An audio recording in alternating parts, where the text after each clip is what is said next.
F hub వారి పియాన్ ద ఫ్లీ గచ్చిబౌలిలో డిసెంబర్ 15న రాహుల్ సిప్లిగంచే Oscar range live concert. For booking contact. జర్నలిస్టులు ఆధార్లాగా కొంతమంది పొలిటీషియన్స్ మీద బుక్స్ రాస్తే అన్న పార్టీ ఇదేమన్నా వస్తుందంటారా? అదేముండదు.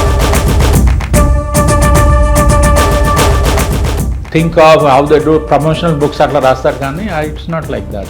ఆప్ ఢిల్లీలో ఒంటరిగా పోటీ చేస్తుందనే మాట ఒకటి వినిపిస్తుంది. అవును, అంటే కాంగ్రెస్ మీద నమ్మకం తగ్గిపోయిందా రాహుల్ గాంధీ నాయకత్వం మీద? అసలు రాహుల్ గాంధీ నా అభిప్రాయంలో అతనికి ప్రభుత్వంలో ఏది చెప్తే అది జరిగేటువంటి పరిస్థితుల్లో ఉన్నటువంటి ఆర్ఎస్ఎస్ని మోడీ గారు ఎందుకు దూరం చేసుకున్నారు? ఇప్పుడు ఆర్ఎస్ఎస్ చీఫ్తోని ఆర్ఎస్ఎస్తో కొంచెం టెన్షన్ ఉండే అనమాట. తర్వాత ఒకసారి ప్రధానమంత్రి అయిన తర్వాత ఆ కుర్చీలో కూర్చున్న తర్వాత that is the reason why you are writing a book on Chandrababu Naidu garu. అవునండి. ఏంటి ఎందుకు కేసీఆర్ గారి మీద అటెంప్ట్ ఎందుకు చేయాలి మీరు? కేసీఆర్ మీద ఐ డోంట్ నో హిమ్. తెలీదా మీకు? నాకు తెలీదు. I never met him once.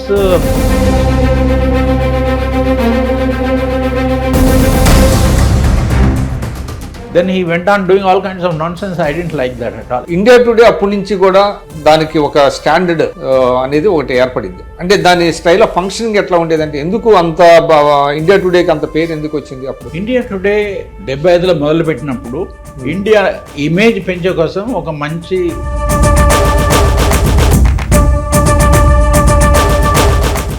Indian project చేయాలని మొదలెట్టారు. As a one of the senior most journalist, మీరు జర్నలిస్టులకి ఇచ్చే సలహా ఏమైనా ఉందా? ఒక నిజాయితీని, రియాలిటీని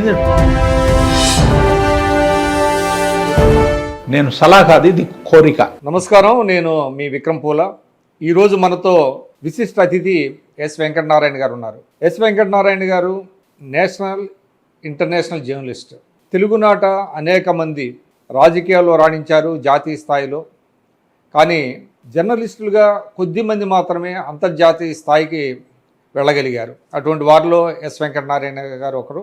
ఆయన తెలుగువారు, కానీ చాలామందికి ఆయన గురించి తక్కువ. ఎందుకంటే ఆయన మోస్ట్ ఆఫ్ ది టైం ఏంటంటే ఢిల్లీలో, అదేవిధంగా ఇంగ్లాండ్లో అట్లాగా అవే ఫ్రమ్ ఆంధ్రప్రదేశ్ పనిచేశారు. ఈరోజు ఆయన హైదరాబాద్ రావటం, మనకి ఇంటర్వ్యూ ఇవ్వడానికి ఒప్పుకోవటం ఒక వింటేజ్ ఇంటర్వ్యూ ఇది. ఆయన దేశాధ్యక్షుల్ని, ప్రధానమంత్రుల్ని ఇంటర్వ్యూ చేసినటువంటి తెలుగు జర్నలిస్ట్. సుదీర్ఘకాలం దాదాపు 50 సంవత్సరాల పాటు జర్నలిజంలో కొనసాగుతున్నారు. ఇప్పటికీ ఆయన అంతర్జాతీయ వ్యవహారాల మీద ప్రముఖ పత్రికల్లో వ్యాసాలు రాస్తున్నారు. గతంలో స్వాతి వారపత్రికలో న్యూస్ లెటర్ పేరిట దాదాపు ఒక దశాబ్ద కాలం పాటు ఆయన రాసినటువంటి ఫీచర్ చాలా పాపులర్ అయింది. అదేవిధంగా ఎన్టీ రామారావు గారి మీద ఇంగ్లీష్లో తొలిసారిగా ఆయన బయోగ్రఫీ రాశారు. ప్రస్తుతం చంద్రబాబు నాయుడు గారి మీద కూడా ఇంగ్లీష్లో ఒక పుస్తకం రాస్తున్నారు. సో జాతీయ, అంతర్జాతీయ, స్థానిక రాజకీయాల గురించి వారి అభిప్రాయాలని తెలుసుకుందాం. నమస్కారం నారాయణరావు గారు. నమస్కారం అండి విక్రమ్ గారు, చాలా ధన్యవాదాలు. ఎస్ వెంకటనారాయణ గారు అంటే ఇప్పుడు జనరేషన్కి తెలియకపోవచ్చు, కానీ మాకు తెలుసు. మీరు సుదీర్ఘకాలం జర్నలిజంలో కొనసాగుతున్నారు. జర్నలిజంని వృత్తిగా, జర్నలిజం ప్రమాణాలను పెంచడంలో మీరు విశేష కృషి చేశారు.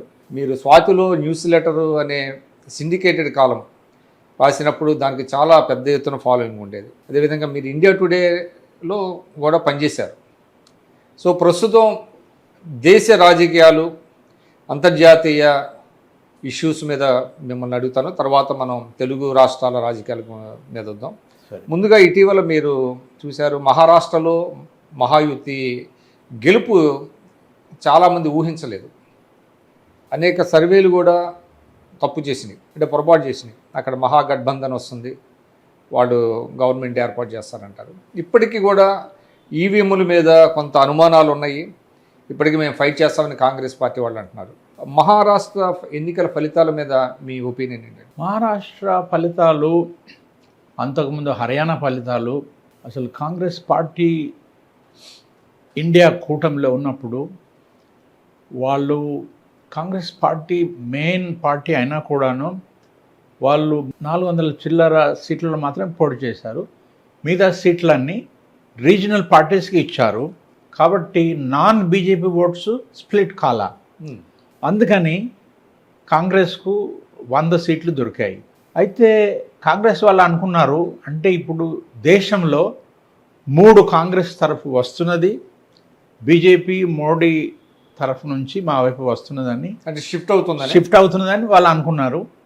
తర్వాత హర్యానాలో కానీ మహారాష్ట్రలో కానీ వాళ్ళ క్యాంపెయినింగ్ స్టైల్, ఆయన భారత్ జోడో యాత్రల అది తిరగడము, తర్వాత కాన్స్టిట్యూషన్ కాపీని పెట్టడము, తర్వాత అతను ఏమేమి మాట్లాడాడో ఆ లోక్సభ సందర్భంలో, ఎలక్షన్ల సందర్భంలో కానీ, లేకపోతే ఈ భారత్ జోడో సందర్భంలో కానీ అదే రిపీట్ చేశారన్నమాట.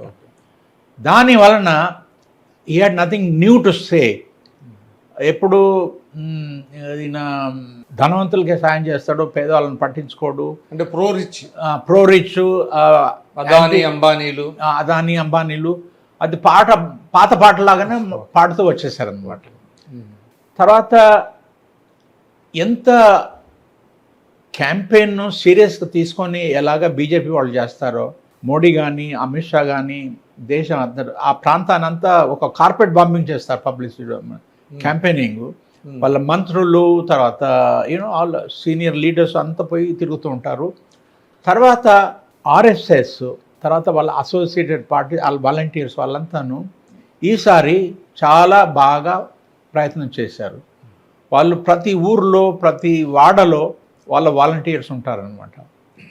అయితే బీజేపీ లోక్సభ ఎలక్షన్లు అప్పుడు నడ్డా ఒక రిమార్క్ చేశారు, మా పార్టీ పెరిగిపోయింది, మాకు ఆర్ఎస్ఎస్ అవసరం లేదు అని.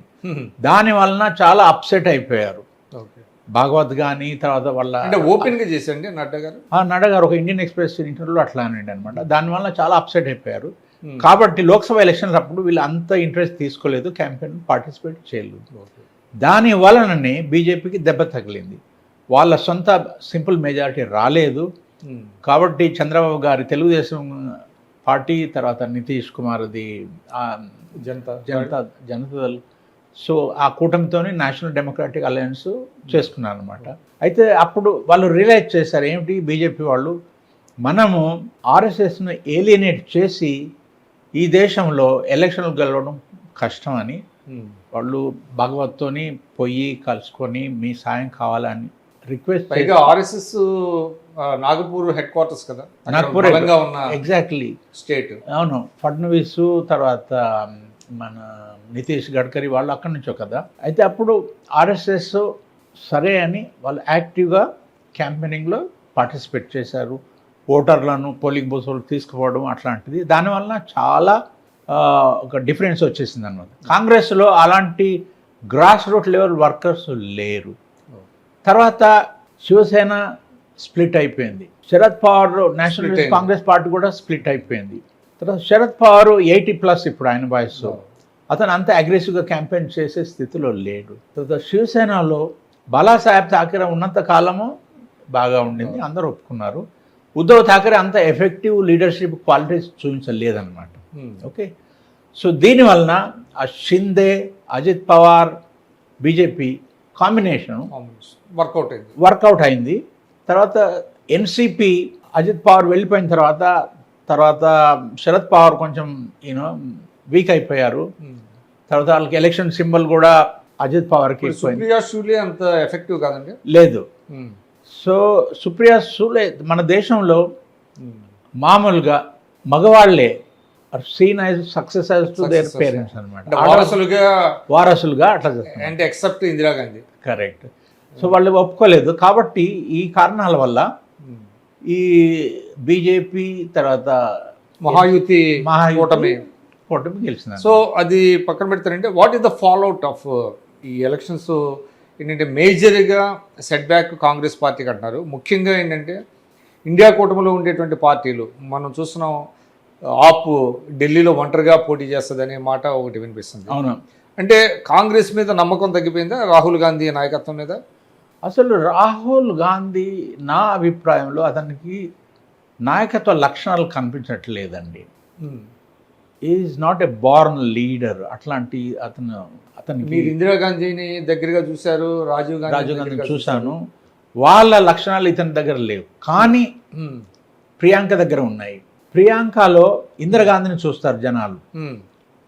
తర్వాత ఆవిడ పెద్ద మీటింగ్ అడ్రస్ చేసినప్పుడు 5 నిమిషాలల్లా ఒక ఈక్వేషన్ ఎస్టాబ్లిష్ ఒక చేసుకో కనెక్ట్ రాహుల్కి అట్లా లేదు, ఏమో మాట్లాడుతుంటాడు, జనాలకి అర్థం కాదు అసలు. సో తర్వాత అతని సలహాదారులు అంత బాగా ఉన్నట్లు లేదు. తర్వాత ఈ జయరాం రమేష్ కానీ మిగతా వాళ్ళు కేరళ వాళ్ళు ఉన్నారు కదా, వాళ్ళు ఎప్పుడు ఎలక్షన్లు పోటీ చేసి గెలిచిన వాళ్ళు, వేణుగోపాల్ క్రాస్ రూట్ లెవెల్ వాళ్ళకి సపోర్ట్ లేదనమాట.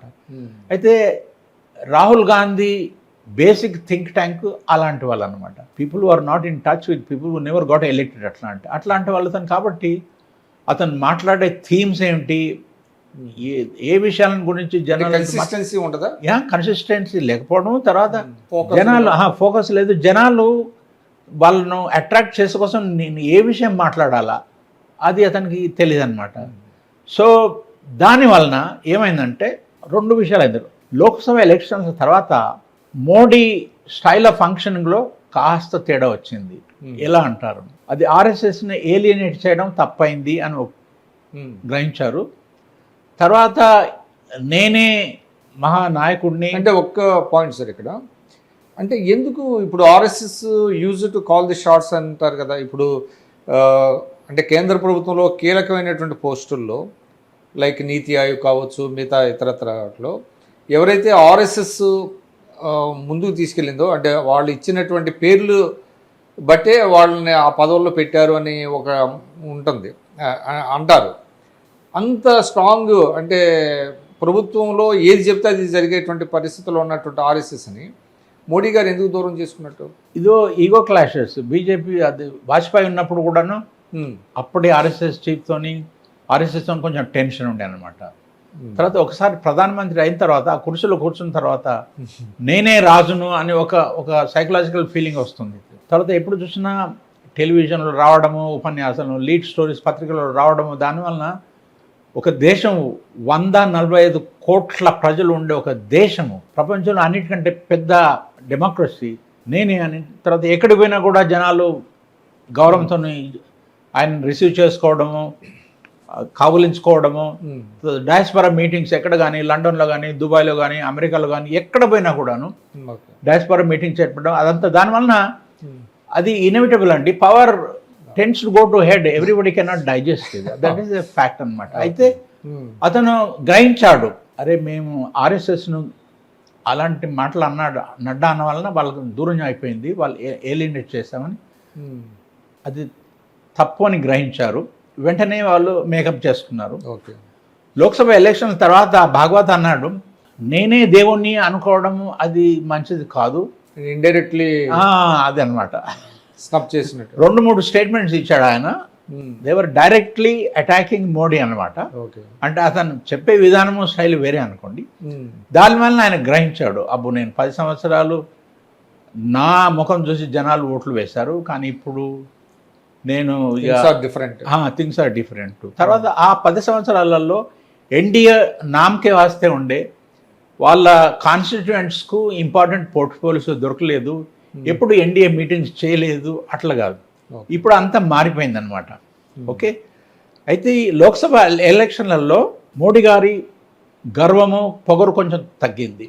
ఓకే, ప్రపోర్షనేట్లీ రాహుల్ గాంధీ 40 చిల్లర నుంచి 100 సీట్లు వచ్చాయి కాబట్టి ఆయన గర్వం పెరిగింది అనమాట. సో మళ్ళా దేశంలో ప్రో కాంగ్రెస్ మూడ్ వచ్చింది, ఎట్లాగూ మేము గెలుస్తాము అన్న ఒక ఇది ఓవర్ కాన్ఫిడెన్స్. తర్వాత క్యాంపెయిన్ స్టైల్ కూడాను they stuck to the old record లాగానే నడుస్తుండే, దాని వలన జనాలు పోస్ట్. అవును. సో దెన్ హర్యానాలో దెబ్బతిన్నారు, అయినా కూడా అతను నేర్చుకోలేదు. మహారాష్ట్ర కూడా అదే అన్నమాట. దానివలన ఇది జరిగింది. తర్వాత షిందే అన్నాడు, కనీసం నన్ను 6 నెలలను ముఖ్యమంత్రిగా ఉండనియండి అని. అయితే అమిత్ షా అన్నాడు, లేదు మేము అట్లా చేస్తే ఎన్నో రాష్ట్రాలలో మాది కోalition గవర్నమెంట్స్ ఉన్నాయి కదా, that will set a bad president, కానీ ఒప్పుకోలేదు.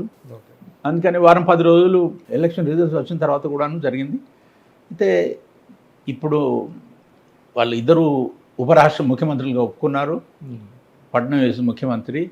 ఆ కోalition ఎలా నడుస్తుంది, ఎట్లా నడుస్తుంది చూడాలి మనం. ఎందుకంటే ఇప్పుడు బెంగాల్ విషయానికి వస్తానండి, మమతా బెనర్జీ ఇండియా కూటమిలో ఉండే అవకాశం ఉందంటారా? ఆమె కూడా నెమ్మదిగా స్వరం పెంచుతున్నట్టుంది కాంగ్రెస్ పార్టీ పట్ల. మమతా బెనర్జీ ఆమె కూడా ప్రైమ్ మినిస్టీరియల్ అంబిషన్స్ ఉన్నాయి. అక్కడ చాలా సీట్లు గెలుచుకుంటూ వచ్చింది ఆవిడ. ఆవిడకు రాహుల్ గాంధీ నాయకత్వం ఒప్పుకోవడానికి ఇష్టం లేదు. నేను అతని కంటే సుపీరియర్ అని అనుకుంటుంది అనమాట. తర్వాత రాహుల్ గాంధీ ఈ లోక్సభ ఎలక్షన్స్ వచ్చిన తర్వాత ఒక ఫీలింగ్ వచ్చినట్టున్నది కాంగ్రెస్ పార్టీలో. ఇప్పుడు జనాల మూడు మా వైపు వస్తున్నది, కాబట్టి మాకు ఈ ఇండియా బ్లాక్ అవసరం లేదు అని క్యాండిడేట్స్ని ఫీల్ చేయడంలో కానీ, లేకపోతే వాళ్ళు అనుకుంటున్నారు 100 వచ్చింది కదా, ఇంకో 172 సీట్లు ఎక్కువ వస్తే మేమే రాజ్యం చేస్తాము, ఆ మైండ్ సెట్లు పోయారనమాట. దానివల్ల దెబ్బతిన్నారు. తర్వాత ఎవరితోని సీట్ అరేంజ్మెంట్లో కూడా ఒప్పుకోవడం, వాళ్ళకి ఎక్కువ సీట్లు కావాలని అడగడము, రీజనల్ పార్టీస్ చాలా స్ట్రాంగ్గా ఉన్నా కూడా వాళ్ళకి కావాల్సిన సీట్లు ఇవ్వకపోవడము, ఇలాంటివి జరిగింది. అది ఈ గొడవ మహారాష్ట్రలో జరిగింది, అందుకని వాళ్ళు దెబ్బలు తిన్నారు అనమాట. మమతా బెనర్జీ కూడాను బహుశా ఈ రిజల్ట్స్ హర్యానా మహారాష్ట్ర రిజల్ట్స్ వచ్చిన తర్వాత ఆవిడకి అనుకుంటుంది అరే ఇతడు నాయకుడు కాదు, రీథింక్లో పడుతుంది. అంటే ఐ వోంట్ బి సర్ప్రైజ్ ఒకవేళ కాంగ్రెస్ పార్టీలో నాయకత్వము మారుస్తే. ఇప్పుడు జనాలు అనుకుంటున్నారు మల్లికార్జున హెగ్డే ఒక ఖడ్గే ఒక జస్ట్ నామకే వాస్తే పేరు కోసమే గాంధీ పరివారమే వెనక ఫాలో చేస్తున్నారు. ఇప్పుడు ప్రియాంక వాయనాడ్ నుంచి గెలిచి వచ్చిన తర్వాత Priyanka Rahul Lok Sabha members, Sonia Gandhi Rajya Sabha members. Priyanka 14th person from the Gandhi family, Nehru Gandhi family అనమాట. అంతకుముందు 13 మంది అంటే చట్టసభలకు ఎన్నికయ్యారు. ఎస్, నెహ్రూ నుంచి మొదలు పెడితే విజయలక్ష్మి పండిత్ కానీ, ఇందిరాగాంధీ కానీ, రాజీవ్ గాంధీ కానీ, సంజయ్ గాంధీ కానీ, వీళ్ళంతాను, మేనకా గాంధీ, వారు అరుణ్, ఎంత 14 మంది అనమాట. సో డైనాస్టిక్ పార్టీ అని అంటున్నారు. అయితే నాకు అనిపిస్తుంది ఇప్పుడు ప్రియాంక గాంధీని కానీ ఒక ఇన్ఫర్మేషన్ స్ప్రెడ్ చేస్తే, ఒకవేళ కూటమి ఇండియా బ్లాక్ అధికారంలో వస్తే ప్రియాంక గాంధీ ప్రధానమంత్రిగా క్యాండిడేట్గా వీళ్ళు ప్రొజెక్ట్ చేస్తే బహుశా, ఓన్లీ బహుశా, it might make a lot of difference అనమాట. But it is too far ఎలక్షన్లు, అది లోక్సభ ఎలక్షన్ 2029లో అనుకోండి. కానీ ఇప్పుడు ప్రతిరోజు లోక్సభ రాజ్యసభలో సెషన్స్ కానీయకపోవడం, I think that's all absolutely foolish. జనాలకి ఇప్పుడు టీవీ మీద అంతా చూస్తుంటారు కదా, చదువు రాని వాళ్ళు కూడాను చూసి గుర్తుపట్టుకుంటున్నారు ఏంటి వీళ్ళు అసలు లోక్సభ చర్చలే కానియట్లేదు, ఇలాంటి వాళ్ళు దేశాన్ని ఎట్లా నడిపిస్తారు, అది వీళ్ళకి it will boom rang against them అన్నమాట. ప్రొసీడింగ్స్ని పార్టిసిపేట్ చేయండి, మంకు పెట్టకండి, మేము ఇది డిస్కస్ చేయాలా అది డిస్కస్ చేయాలంటే అసలు make your speeches, fight on the floor of parliament. Parliament మీరు ఏం చేసినా దేశం అంతటా టెలివిజన్లో వస్తుంటుంది కదా. వాళ్ళ టాక్టిక్స్ మారకపోతే నేను కాంగ్రెస్ పార్టీ భవిష్యత్తు నాకు కనిపించదు. అంటే ఇన్స్టెడ్ ఆఫ్ స్టాలింగ్ అంటారా? Yes, I think. అంటే మీరు కాంగ్రెస్ పార్టీని ఎక్యూజ్ చేస్తారా అంటే for not functioning of parliament? Absolutely. Congress party ఇప్పుడు ఈ డిస్రప్షన్ టాక్టిక్స్ ఏవైతే మొదలైన నుంచి గత వారం 10 రోజుల నుంచి వాళ్ళు టీఎంసీ మమతా బెనర్జీ వాళ్ళు అంటున్నారు ఏంటయ్యా వీళ్ళు సెషన్ కానీ మాట్లాడదాము అంటే ఒప్పుకోవట్లేదు, వీళ్ళే డిస్టర్బ్ చేస్తున్నారు అనమాట. సో అంటే పర్సనల్గా దాని మీద వెళ్తున్నట్టు కనపడుతుంది రాహుల్ గాంధీ ఏం చేస్తున్నాడు, సాంబాలు పోనీయలేదు కాబట్టి నేను లోక్సభ డిస్టర్బ్. అరే that is no way to deal with parliamentary democracy కదా, అలగడము అది ఎంత కాదు. You fight and say what you have to say on the floor of the house కదా. సో ఇదంతా అంటే యాక్చువల్లీ చెప్పాలంటే అది ఒక మంచి ఆపర్చునిటీ ఉంది. You reach out to people through parliament. Disruption తీసుకోవడం, డెమాన్స్ట్రేషన్ తీసుకోవడం, అది ఇది మా నాయకుడిని అక్కడికి పోనీయలేదు, ఇది అన్ని సమ్ లేమ్ ఎక్స్క్యూజెస్ వలన డిస్రప్ట్ చేస్తే వాళ్ళకే హాని అవుతుంది long term this thing. Let them fight the BJP, national democratic alliance on the floor of the house. అవసరం.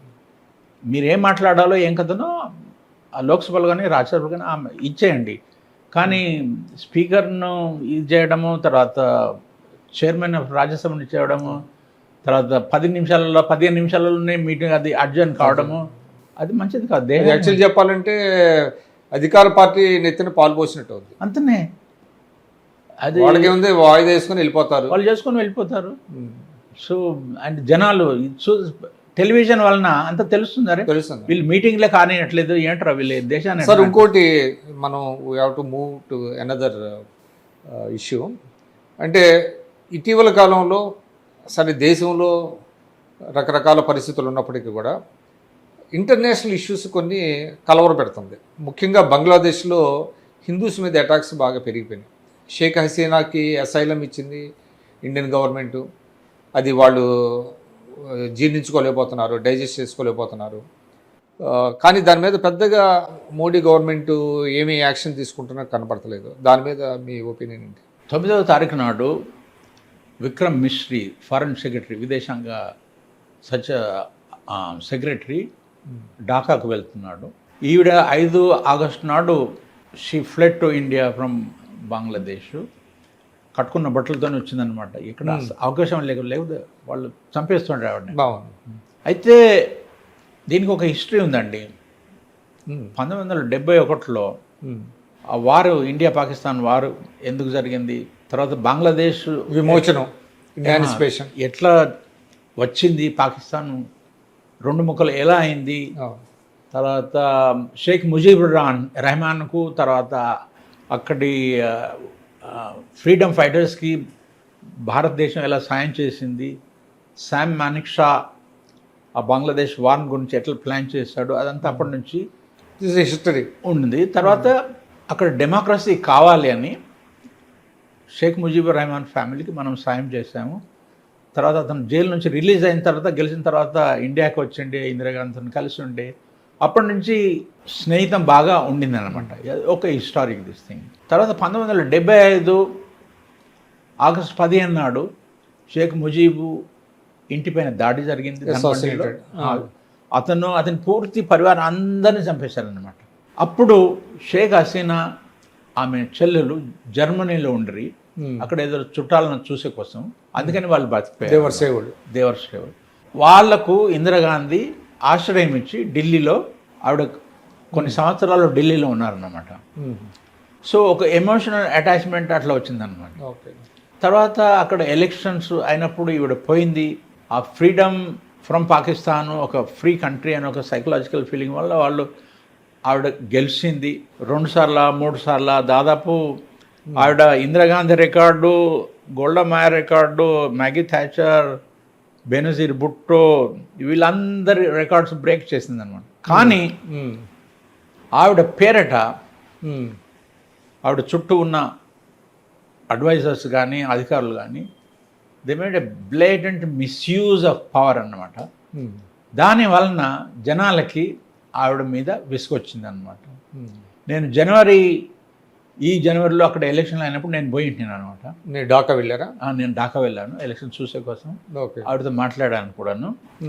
అది జనాలకి నచ్చలేదు. తర్వాత అపోజిషన్ పార్టీస్ కంప్లీట్ బాయ్కాట్ చేశాయి అనమాట. అంటే రిజర్వేషన్స్ ఇష్యూ వచ్చింది. రిజర్వేషన్ ఇష్యూ ఏమైందంటే, ఫ్రీడమ్ ఫైటర్స్ ఎవరైతే దేశ స్వాతంత్రానికి పోరాటపడ్డారో వాళ్ళ రిలేటివ్స్, పిల్లలు, మనవలు వాళ్ళకి ఒక స్పెషల్ కోటా అని రిజర్వ్ పెట్టిందనమాట. అయితే 1 తరము 2 తరాలు 3 తరాలు సార్ 50 ఏళ్ళ నుంచి నడుస్తుంటే జనాలకి అది ఇట్స్ ఎ యంగ్ కంట్రీ, మిగతా వాళ్ళు కూడా చదువుకున్న వాళ్ళు కూడా ఉద్యోగాలు కావాలి అని ఒక స్టూడెంట్ మూవ్మెంట్ మొదలైందనమాట. ఇప్పుడు మీకు జ్ఞాపకం ఉండొచ్చు, షేక్ ముజీబుర్ రెహమాన్ కూడా యూత్ను వాళ్ళు ఫాలో చేశారు కాబట్టి అతను ఈ బికేమ్ సో పాపులర్ అనమాట. అయితే అండ్రెస్ట్ వచ్చింది, యూత్లో అండ్రెస్ట్ వచ్చింది, వాళ్ళు డెమోన్స్ట్రేషన్స్ మొదలెట్టారు. అయితే ఈవిడ పోలీస్ వాళ్ళకి, ఆర్మీ వాళ్ళకి షూట్ అట్ సైట్ ఆర్డర్స్ ఇచ్చారనమాట. దాంట్లో చాలా మంది చచ్చిపోయారు. దాని వలన ఇంకా మరి ప్రెసిపిటేట్ అయింది. సమస్య సీరియస్ అయిందంటే ఏమన్నా నువ్వు వెళ్ళిపో వెంటనే, లేకపోతే నేను చంపేస్తాను. అంటే నా పాయింట్ ఏంటంటే, అక్కడ హిందూస్ని అటాక్ చేస్తున్నారు బాగా. హిందూ వర్షిప్స్ ప్లేసెస్ మీద అటాక్స్ జరుగుతున్నాయి. ఎందుకు అంత ఉదాసీనంగా ఉంటుంది ఇండియన్ గవర్నమెంట్? 1971లో ఉన్న హిందువులు ఇప్పుడున్న హిందువులు చాలా తేడా వచ్చేసింది. చాలామంది ఇక్కడికి వచ్చేసారు, ఇండియాకి వచ్చేసారు. Okay. తర్వాత ఫోర్స్డ్ మ్యారేజెస్ టు ముస్లిమ్స్ అట్లా ఇట్లా జరిగింది. ఇప్పుడు 8% ఆ దేశపు జనాభా ఇప్పుడు 170 కోట్లు అనుకుంటాను. వీళ్ళు మన 70 కోట్లు ఉందండి. 17 crores, 170 మిలియన్. సో దాంట్లో మన అట్ ద మోస్ట్ ఒక కోటి చిల్లర వీళ్ళు ఉన్నారు అనమాట. Minorities, Hindu minorities. అంతకంటే తక్కువ బుద్ధిస్ట్, అంతకంటే తక్కువ క్రిస్టియన్స్ ఉన్నారు. అయితే వాళ్ళు మేజర్ ఫోర్స్ కాదనమాట. తర్వాత Hindus continue to play very important role. Sheikh Mujib గవర్నమెంట్లు కానీ, ఈవిడ గవర్నమెంట్లు కాదు, హసీనా గవర్నమెంట్లు కానీ వాళ్ళు you know they held important positions అన్నమాట, మంత్రులు అది ఇది అనమాట. అయితే ఈమె రాజ్యంలో జరిగినప్పుడు చాలా అరాచకమైన పనులు జరిగాయి అన్నమాట. ఇప్పుడు వాళ్ళు అంటున్నారు, ఈ మొహమ్మద్ యూనుస్ అడ్వైజర్ అయిన తర్వాత అతను ఒక కమిటీ అపాయింట్ చేశారు. వాళ్ళు అంటున్నారు ఈవిడ రాజ్యం చేసిన అన్ని సంవత్సరాల లోపల $17 బిలియన్ దోపిడీ జరిగింది ఆ దేశం బ్యాంక్స్ నుంచి. అది ఒకప్పుడు వాళ్ళ జీడిపి గ్రోత్ భారతదేశం కంటే ఎక్కువ ఉండే బ్రీఫ్ మూమెంట్కి. ఇప్పటికీ వాళ్ళు అప్పులపాలైపోయారు. వరల్డ్ బ్యాంక్ నుంచి, IMF నుంచి ఫండ్స్ అడుగుతున్నారు. చైనా కూడా వాళ్ళకి సాయం చేసి అక్కడ యూనో అధికారం అన్నమాట. సో అయితే ఆవిడను మనం ఎల్లగొట్టే స్థితిలో లేము. ఎక్కడ పోతుంది? వాళ్ళు అతను అమెరికా వాళ్ళకి వీసా ఇచ్చేందుకు తయారు లేకుండా, ఇంగ్లాండ్ కూడా ఇచ్చేందుకు తయారు లేకుండా అనమాట. అందుకని ఇప్పుడు ఆవిడ మన దగ్గర ఉంటుంది. వాళ్ళు అంటున్నారు ఈవిడ కమిటెడ్ క్రైమ్స్ అగైన్స్ హ్యూమానిటీ, అంత వందలాది మందిని చంపేసింది కాబట్టి వాళ్ళు ఆవిడని ఎక్స్ట్రాడైట్ చేయాలి అని అది చేస్తున్నారు అనమాట. అయితే ఎక్స్ట్రాడిషన్ అగ్రిమెంట్ ఉంది భారతదేశము బంగ్లాదేశ్ మధ్యన. అయితే ఎవరు ఎక్స్ట్రాడిషన్ అయితే అడుగుతున్నారో వాళ్ళ రాజకీయ కారణాల వల్ల ఆ ఎక్స్ట్రాడిషన్ను అడిగితే దాన్ని ఒప్పుకోవాల్సిన అవసరం లేదని ఒక క్లాజ్ ఉందన్నమాట. అందుకని షేక్ హసీనాను భారతదేశం నుంచి బంగ్లాదేశ్కు హ్యాండ్ ఓవర్ చేయదన్నమాట. తర్వాత ఈ ఆగస్టు జూలైలో జరిగిన ఈ గొడవలు బంగ్లాదేశ్లో జమాతే ఇస్లాము, ప్రో పాకిస్తాన్ సింపథైజర్సు వాళ్ళు ఒక పెద్ద రోల్ ప్లే చేశారన్నమాట. దానివల్ల ఏమైందంటే 71 తర్వాత ఇప్పటి వరకు పాకిస్తాన్ నుంచి డైరెక్ట్ ఫ్లైట్స్ కానీ, డైరెక్ట్ షిప్పింగ్ సర్వీస్ కానీ అట్లేమీ లేవు. ఒక పాకిస్తానీ బంగ్లాదేశ్కి పోవాలంటే వీసా కోసము స్పెషల్ పర్మిషన్ తీసుకోవాలి అని కొన్ని రెస్ట్రిక్షన్స్ పెట్టింది షేక్ హసీనా. ఈ మొహమ్మద్ యూనుస్ వచ్చిన తర్వాత అవన్నీ తీసేశాడు. కొన్ని రోజుల క్రితం ఒక షిప్ డైరెక్ట్గా పోయింది అక్కడికి, బంగ్లాదేశ్ పోయింది, చిట్టగాంగ్ పోయింది అనుకుంటాను. తర్వాత డైరెక్ట్ ఫ్లైట్స్ కూడా రెజ్యూమ్ చేయబోతున్నారు. తర్వాత రెస్ట్రిక్షన్స్, వీసా రెస్ట్రిక్షన్స్ కూడా పీకేశారు. అంటే ఈ జమాతే ఇస్లామీ, తర్వాత BNP బంగ్లాదేశ్ నేషనలిస్ట్ పార్టీ అని ఆపోజిషన్లో ఉండే అది, తర్వాత జమాతే ఇస్లామీ వీళ్ళు కలిసి ఒక యాంటీ ఇండియా మూడ్ క్రియేట్ చేశారు. ప్రో పాకిస్తాన్ మూడ్ను రీక్రియేట్ చేశారు అనమాట. తర్వాత అక్కడ ఉన్న హిందువులు భారతదేశం మీద ఉన్న కోపాన్ని అక్కడ లోకల్ హిందూస్ మీద తీసుకుంటున్నారు. So that is this thing. తర్వాత ఇప్పుడు అంటే నేనేది అంటే ఇండియా ముందు, అంటే ఇండియన్ గవర్నమెంట్ ముందు ఉన్నటువంటి ఇమ్మీడియట్ ఇదేంటంటే వాళ్ళు ప్రొటెక్ట్ చేయాలి కదా. ప్రొటెక్ట్ అంటే how do you do that? You can't send the army there. That's అది అంతే కాదు. అంటే మీకు UN మీద ఒత్తిడి తీసుకురావటం. UN ఆల్సో చూసారు కదా, UN nobody listens to UN. ఇప్పుడు టూత్లెస్ సెక్యూరిటీ కౌన్సిల్లో దేశంలో, ప్రపంచంలో అన్నిటికంటే పెద్ద ఉన్న దేశం పర్మనెంట్ సీట్ కోసము చైనా అపోజ్ చేస్తున్నారు కాబట్టి ఆపేస్తున్నారు. సో US ఎప్పుడైతే ఇరాక్ మీద దాడి చేసిందో అప్పటి నుంచి యునైటెడ్ నేషన్స్ ఇంపార్టెన్స్ పోయిందండి. సో అంటే కేవలం చర్చల ద్వారానే కొంత పరిస్థితుల్లో మార్పు రావాలంటే నెగోషియేషన్సే కావాలి, దానికి వేరే ఇది లేదు. ఓకే. తర్వాత ఈవిడను పంపించండి వాపస్ అంటున్నారు షేక్ హసీనాను. భారతదేశం పంపించదు, ఎందుకంటే ఇక వాళ్ళు చంపేస్తారు ఆవిడని. సో దేర్ అంటే అక్కడ ఏమి పరిస్థితులు మార్పు ఉండదంటారా? As long as Hasina is here, as long as Hasina is here, there will be tension. That is for sure. Dalai లామాకు మనం ఎప్పుడైతే అసైలం ఇచ్చాము, అసైలం ఇచ్చామో అప్పటి నుంచి చైనా గొడవలు యాంటాగనైజ్ది. సో ఎల్టీటీ మనం ఇచ్చినంత కాలం శ్రీలంక యాంటాగనైజ్. ప్రాబ్లం అయితే మనం ఒక పెద్ద దేశం అండి, వీళ్ళంతా చుట్టుపక్కల స్మాల్ కంట్రీస్. సో ఇలాంటి గొడవలు నడుస్తూ ఉంటాయి. సార్ ఇంకో ఇంపార్టెంట్ పాయింట్, ఇప్పుడు ట్రంప్ గెలిచిన తర్వాత ఇండియన్స్ కొంచెం అంటే అప్రహెన్షన్స్ ఉన్నాయి. అంటే ముఖ్యంగా అక్కడ ఉండేటువంటి వాళ్ళు, అంటే ఆయన ఇల్లీగల్ ఇమిగ్రెంట్స్ని పంపించేస్తాను అంటున్నాడు కానీ, బట్ అక్కడ ఉండే ఇండియన్స్కి, అక్కడ ఉద్యోగాలు చేసేటువంటి పిల్లలు కావచ్చు, అక్కడ వాళ్ళకి కొంచెం ఏమైనా ఇబ్బందులు వస్తాయి అనేటువంటిది కూడా కొంత ఉన్నది. ట్రంప్ కాకుండా కమలా హ్యారిస్ గెలుచుంటే బాగుండేదేమో అనే ఫీలింగ్ ఉంది. What is the correct position అండి? కమలా హ్యారిస్ వాళ్ళ ఆమె తల్లి ఇండియన్ టైమిలే, కానీ పెళ్ళి అయిన తర్వాత ఆవిడ ఒక జమైకన్ ప్రొఫెసర్తోని పెళ్లి చేసుకుంది, శ్యామలా హ్యారిస్. తర్వాత ఇద్దరు బిడ్డలు ఉండరు, కమలా తర్వాత మాయాని ఉండి. అయితే వాళ్ళు they mingled with the black community more than the Indians అనమాట. ఆవిడ పోయిన కాలేజ్ కూడా బ్లాక్ కాలేజ్. అది ఆవిడ కమలా హ్యారిస్ ఒక కాన్షియస్ ఎఫర్ట్ చేయలేదు. భారతీయులు ఇప్పుడు మనము దాదాపు 50 లక్షల మంది ఉన్నారు అక్కడ. ప్రతి 4వ భారతీయుడు అక్కడ ఉండేవాడు తెలుగోడు. ఓకే, తెలుగు వాళ్ళు ప్రపంచంలో 1 కోటి మంది ఉన్నారు.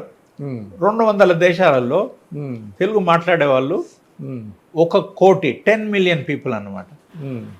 భారతీయులు ఎంతమంది ఉన్నారు? 3,20,00,000 మంది ఉన్నారు 200 దేశాలలో. అంటే every 3rd Indian is a Telugu man living all over the world. అందుకని చంద్రబాబు ఆయన అంటున్నాడు తెలుగు వాళ్ళు గొప్ప నేను చూపించాలని. దేర్ ఇస్ రీజన్ బిహైండ్ ఇదన్నమాట. Okay, so what has happened is Trump దగ్గర కొంతమంది ఇండియన్స్ సలహాకారులు ఉన్నారన్నమాట. హిందూస్ మీద బంగ్లాదేశ్లో అటాక్ అయినప్పుడు అతను ఒక స్టేట్మెంట్ ఇష్యూ చేశాడు, ఇది నేను సహించను అని.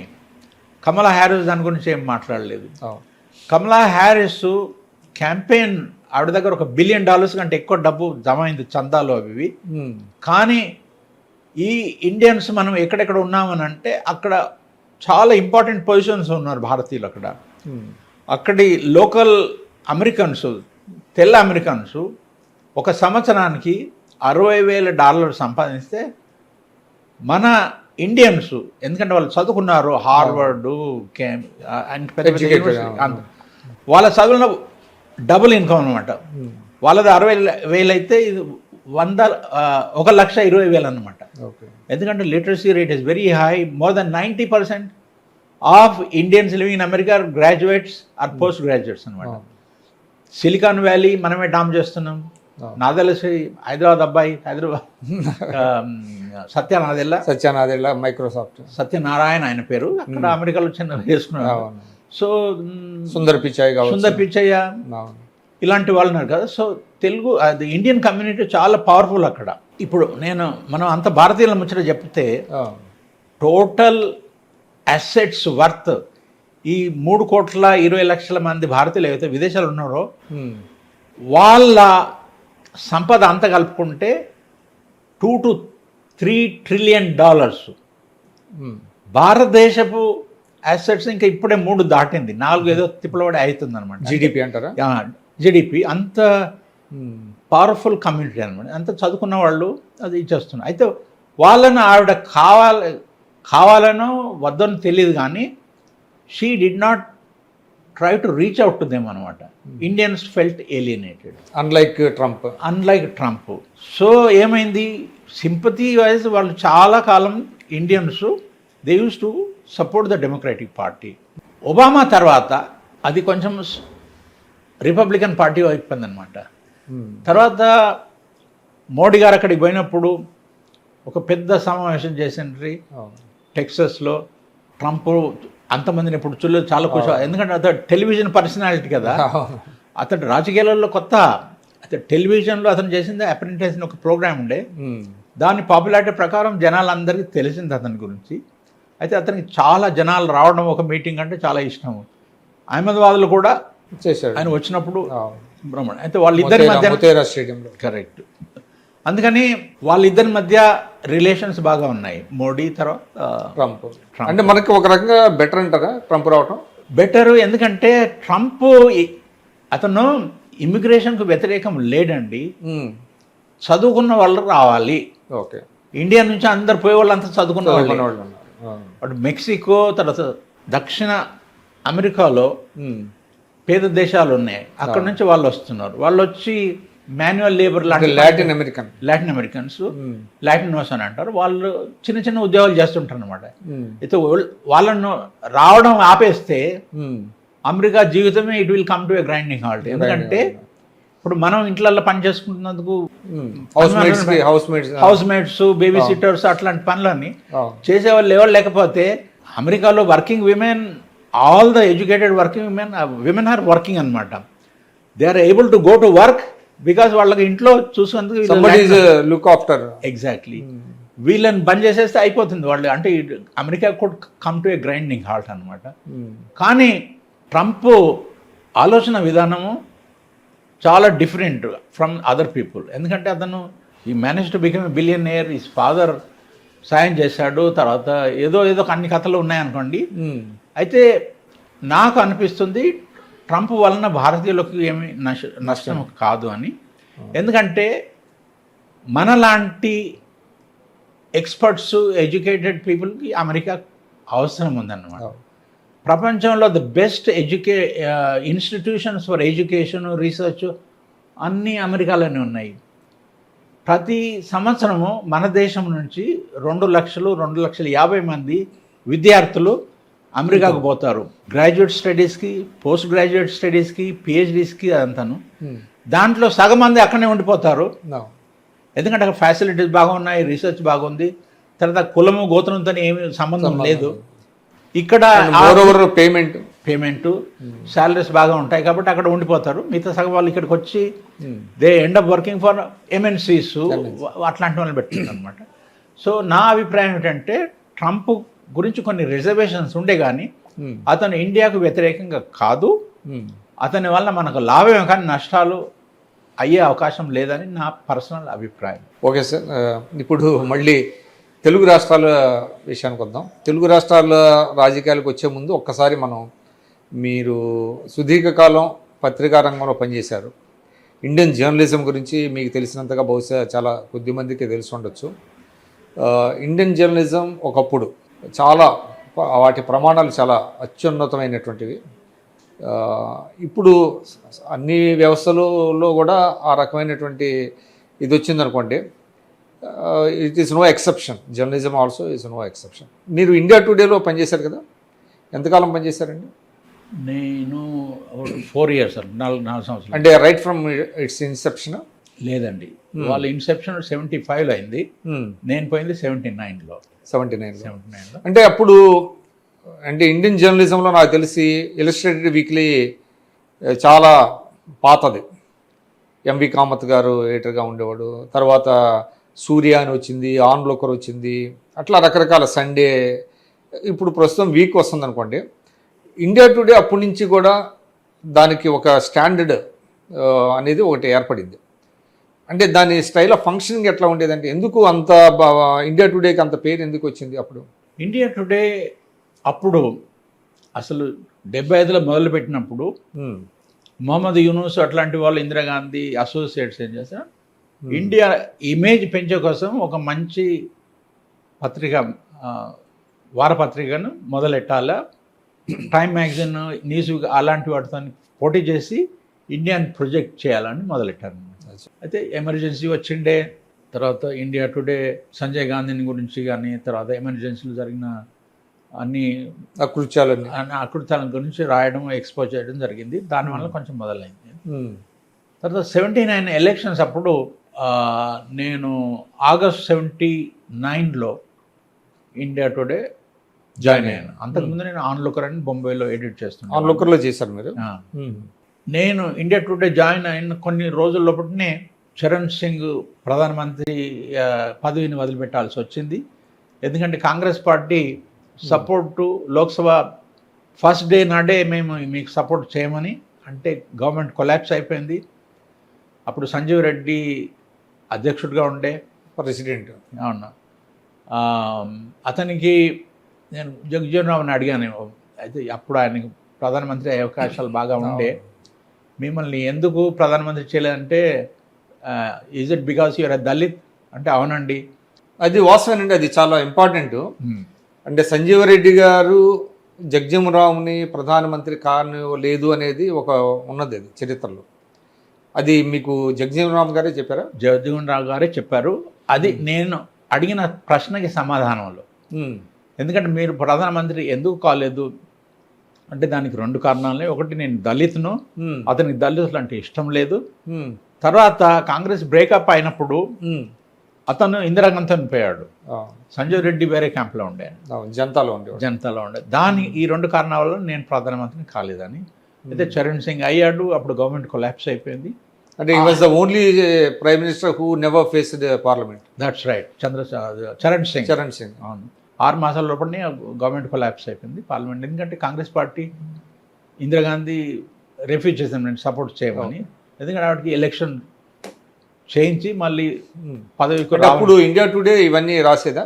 ఇవన్నీ రాసి అంటే ఇండిపెండెంట్. నా ఇంటర్వ్యూ జగజ్జీవన్ రామ్తోని I was not made prime minister because I'm Dalit అని. అది యుఎన్ఐ పిటిఐ వాళ్ళు ఆ స్టోరీని పికప్ చేస్తే అంత ఫ్రంట్ పేజ్లలో వచ్చిందనమాట. అప్పుడు నేను ఏదైనా ఇంటర్వ్యూ చేస్తే నేను వీళ్ళకి రిలీజ్ చేస్తుంటే అడ్వాన్స్లో అది వార్తలలో వస్తుండే అనమాట. సో ఏమైందనంటే ఆ ఎలక్షన్లు అప్పుడు ఆగస్టులోనే ఎలక్షన్లు కాబోతున్నాయి అని నిర్ణయం జరిగింది అనమాట. ఎలక్షన్లు అయింది డిసెంబర్లో యాక్చువల్లీ. అయితే అప్పుడు 2 కారణాల వల్ల ఇండియా టుడే పాపులారిటీ పెరిగింది. అది దానికి చెప్తాను. నేను ఇండియా టుడే జాయిన్ అయిన కొన్ని వారాల తర్వాత henry Kissinger white house years అని ఒక పుస్తకం రాశాడు. ఆయన autobiography. He was considered to be more powerful than US president. Yes, Richard Nixon. Nixon కంటే కూడా పవర్ఫుల్ అని. Yeah, because he was an intellectual and he is a Jew, I think. He was a Jew and he was born in Germany. That's why he could never become the president. అమెరికాలో ఆ దేశంలో పుట్టిన వాళ్ళే అధ్యక్షులు కాగలరు అన్నమాట. అవును. ఎంత గొప్ప అయినా కూడా ఒక ఐన్స్టైన్ కానీ లేకపోతే కిస్సింజర్ కానీ అయ్యే అవకాశాలు అవుట్ ఆఫ్ ది క్వశ్చన్ అండి. వాళ్ళ కాన్స్టిట్యూషన్లో అది ఉందన్నమాట. మన కాన్స్టిట్యూషన్లో అట్లాంటిది లేదు. అయినా కూడా సోనియా గాంధీ గురించి అతనికి వ్యతిరేకంగా అదంతా ఇక తెలుసు. ఓకే, మేము ఎలక్షన్ కవరేజ్ ఎలా చేయాలని ప్లాన్ చేస్తుంటాం. అప్పుడు నువ్వు అంతకంటే ముందు కిస్సింజర్ పుస్తకం గురించి చెప్తాను. అయితే ఆ publishers white house years henry Kissinger పుస్తకము పేజ్ ప్రూఫ్స్ ఇండియా టుడేకి పంపించారనమాట. మీకు ఏమైనా కావాలంటే దీంట్లో నుంచి మీరు ఎక్సెప్ట్స్ పబ్లిష్ చేసుకోండి. అయితే Arun puri who is the owner and editor also, editor-in-chief అని అంటుంటే ఆ పేజ్లో అంటే is not a journalist, is chartered accountant by profession అనమాట. అయితే వీళ్ళ నాన్న ప్రెస్ కాబట్టి థామ్సన్ ప్రెస్, అతని చెల్లెలు ఈ మ్యాగజైన్ మొదలెట్టారు. ఓకే. అయితే ఒక చెల్లె పెళ్లి చేసుకొని కెనడా వెళ్ళిపోయింది, ఇంకొక చెల్లె కూడా అమెరికాకి వెళ్ళిపోయింది, అండ్ మొగుడు అక్కడ పనిచేస్తుంది. సో ఇతను దానికి ప్రెస్లో ప్రింట్ చేయడము తర్వాత తను ఇది చేస్తుండే అనమాట. అయితే అరుణ్ పూరి తీసుకొచ్చి పేజ్ ప్రూఫ్స్ అక్కడ పెట్టారు. నేను ఇంకొక చోటు కొర్రాడే అని ఇంకొక ఆయన గుజరాతీ ఉండే, ఈ వాజ్ మేనేజింగ్ ఎడిటర్, నేను ఎగ్జిక్యూటివ్ ఎడిటర్ని, తర్వాత అరుణ్ పూరి ముగ్గురం ఉండే. అయితే ఇది మరి పేజ్ ప్రూఫ్స్ వచ్చాయి, వీళ్ళు పుస్తకం మనకేమన్నా కావాలా? అయితే వాళ్ళు 3,000 పౌండ్లు అడుగుతున్నారు.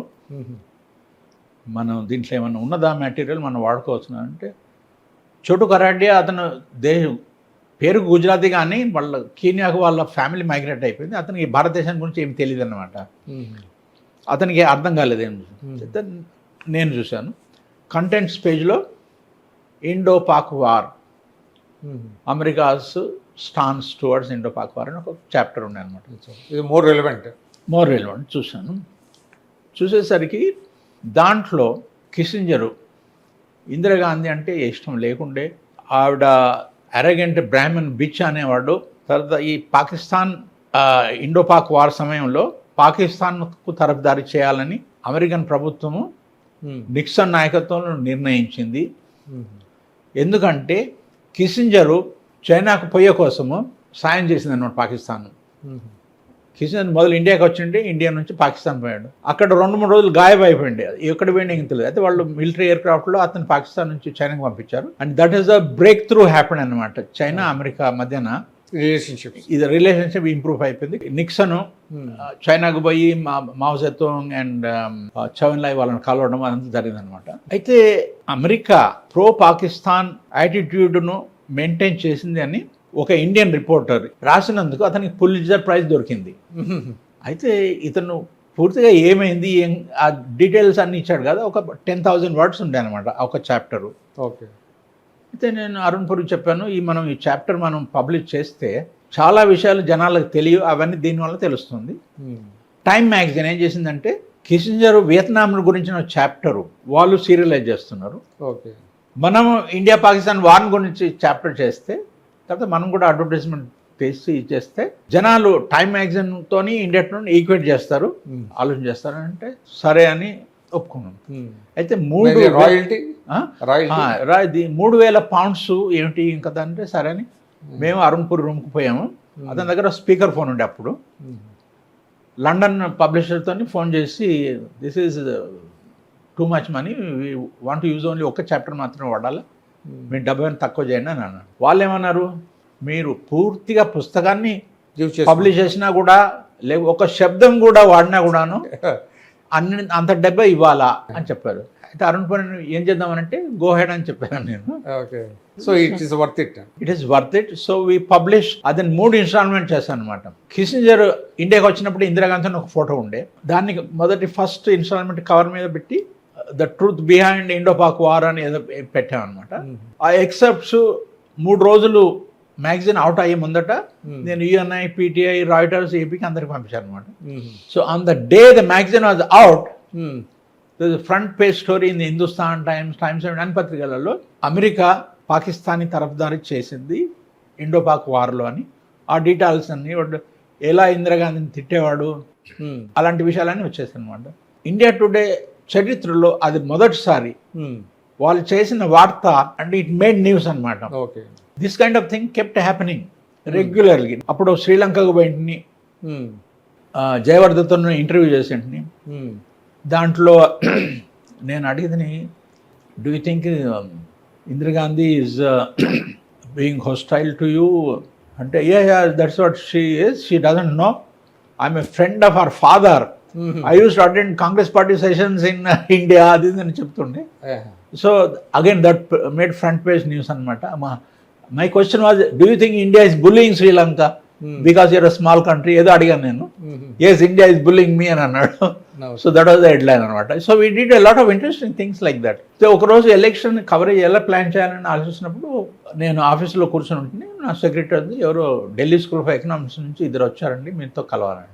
అయితే నేను పిలిచాను, what can I do for you అని అడిగితే, మేము we teach economics in Delhi school of economics, both of them were educated Cambridge యూనివర్సిటీలో చదువుకున్నాం. అయితే ఎందుకు వచ్చారని అడిగితే మాకు సెఫాలజీ అంటే చాలా ఇష్టం అన్నాను. సెఫాలజీ అంటే ఏమిటి అని అడిగాను నేను. అంటే ఒపీనియన్ పోల్స్ కండక్ట్ చేయడం ఎలక్షన్ కన్నా ముందు, దాని గురించి ఏమవుతుంది ఏం కాదు అట్లాంటివి. అంటే మీకు ఏమైనా అనుభవం ఉన్నదా అని అంటే ఉన్నదని చెప్పాను. అయితే చూపించాను అంటే ఒక క్లిప్పింగ్, పాత క్లిప్పింగు 1977 ఎలక్షన్, వాళ్ళు ముస్లిం మెజారిటీ ఏరియా ఢిల్లీలో, ఓల్డ్ ఢిల్లీలో ఒక 500 మందిని ఇంటర్వ్యూ చేశారు. దాంట్లో కాంగ్రెస్ పార్టీకి వ్యతిరేకంగా మేము ఓటు అయిపోతున్నాము కాబట్టి కాంగ్రెస్ ఓడిపోతుంది అని చెప్పాను అనమాట. ఓకే, ఇది మా అనుభవం అన్నాడు. నేను అన్నాను, బాబు భారతదేశం ఇంత పెద్దది, ఒక శాంపుల్ సైజు 500 మందిని అడిగి ఒక చిన్న ఒక ఊర్లో అది వేరే విషయం. Prediction that is not, you have to come up with some plan which will cover the whole country. అంటే వాళ్ళకు యూనో వాళ్ళ they didn't know what to say, వాళ్ళకి అర్థం కాలేదు. అయితే నేను చెప్పాను, మీరు చాలా సీరియస్గా దీని గురించి ఏంటంటే అవునండి అన్నాను.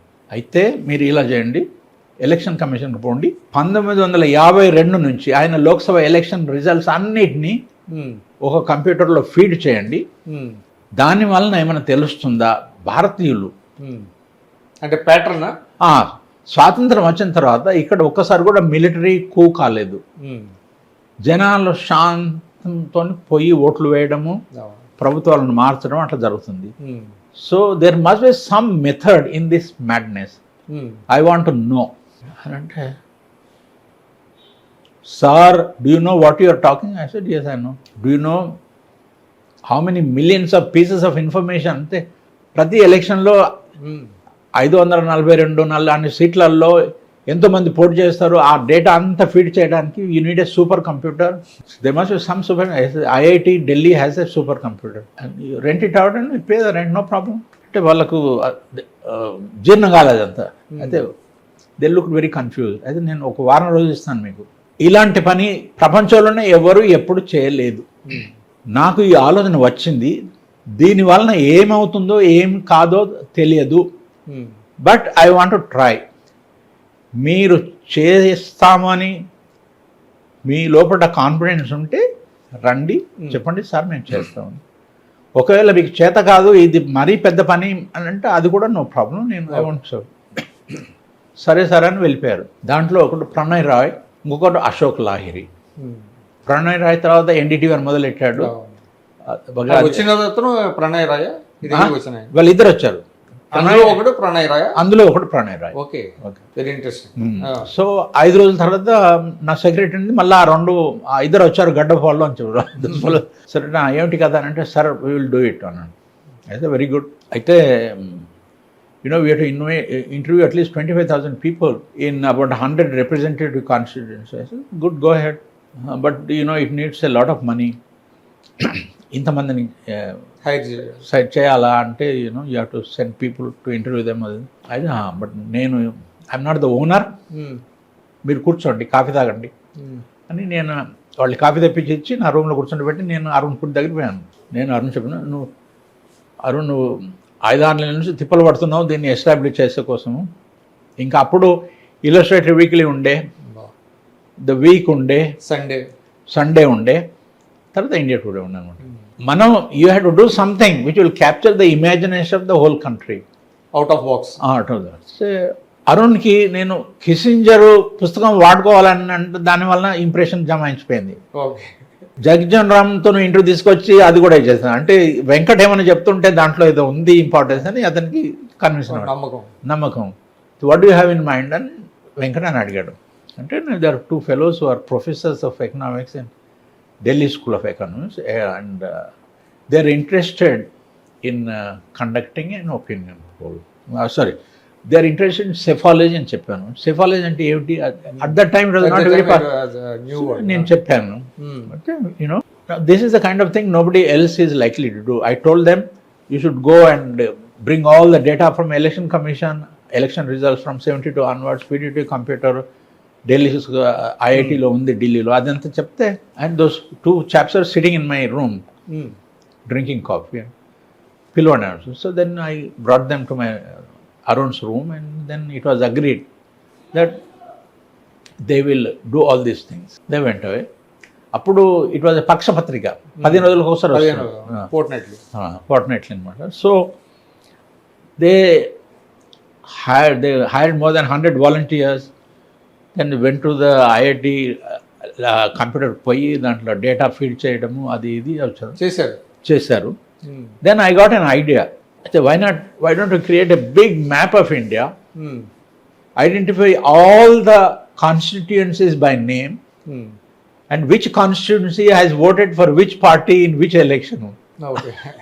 అరుణ్ పురికి అర్థం కాల, ప్రణయ్ కూడా అర్థం కాలే.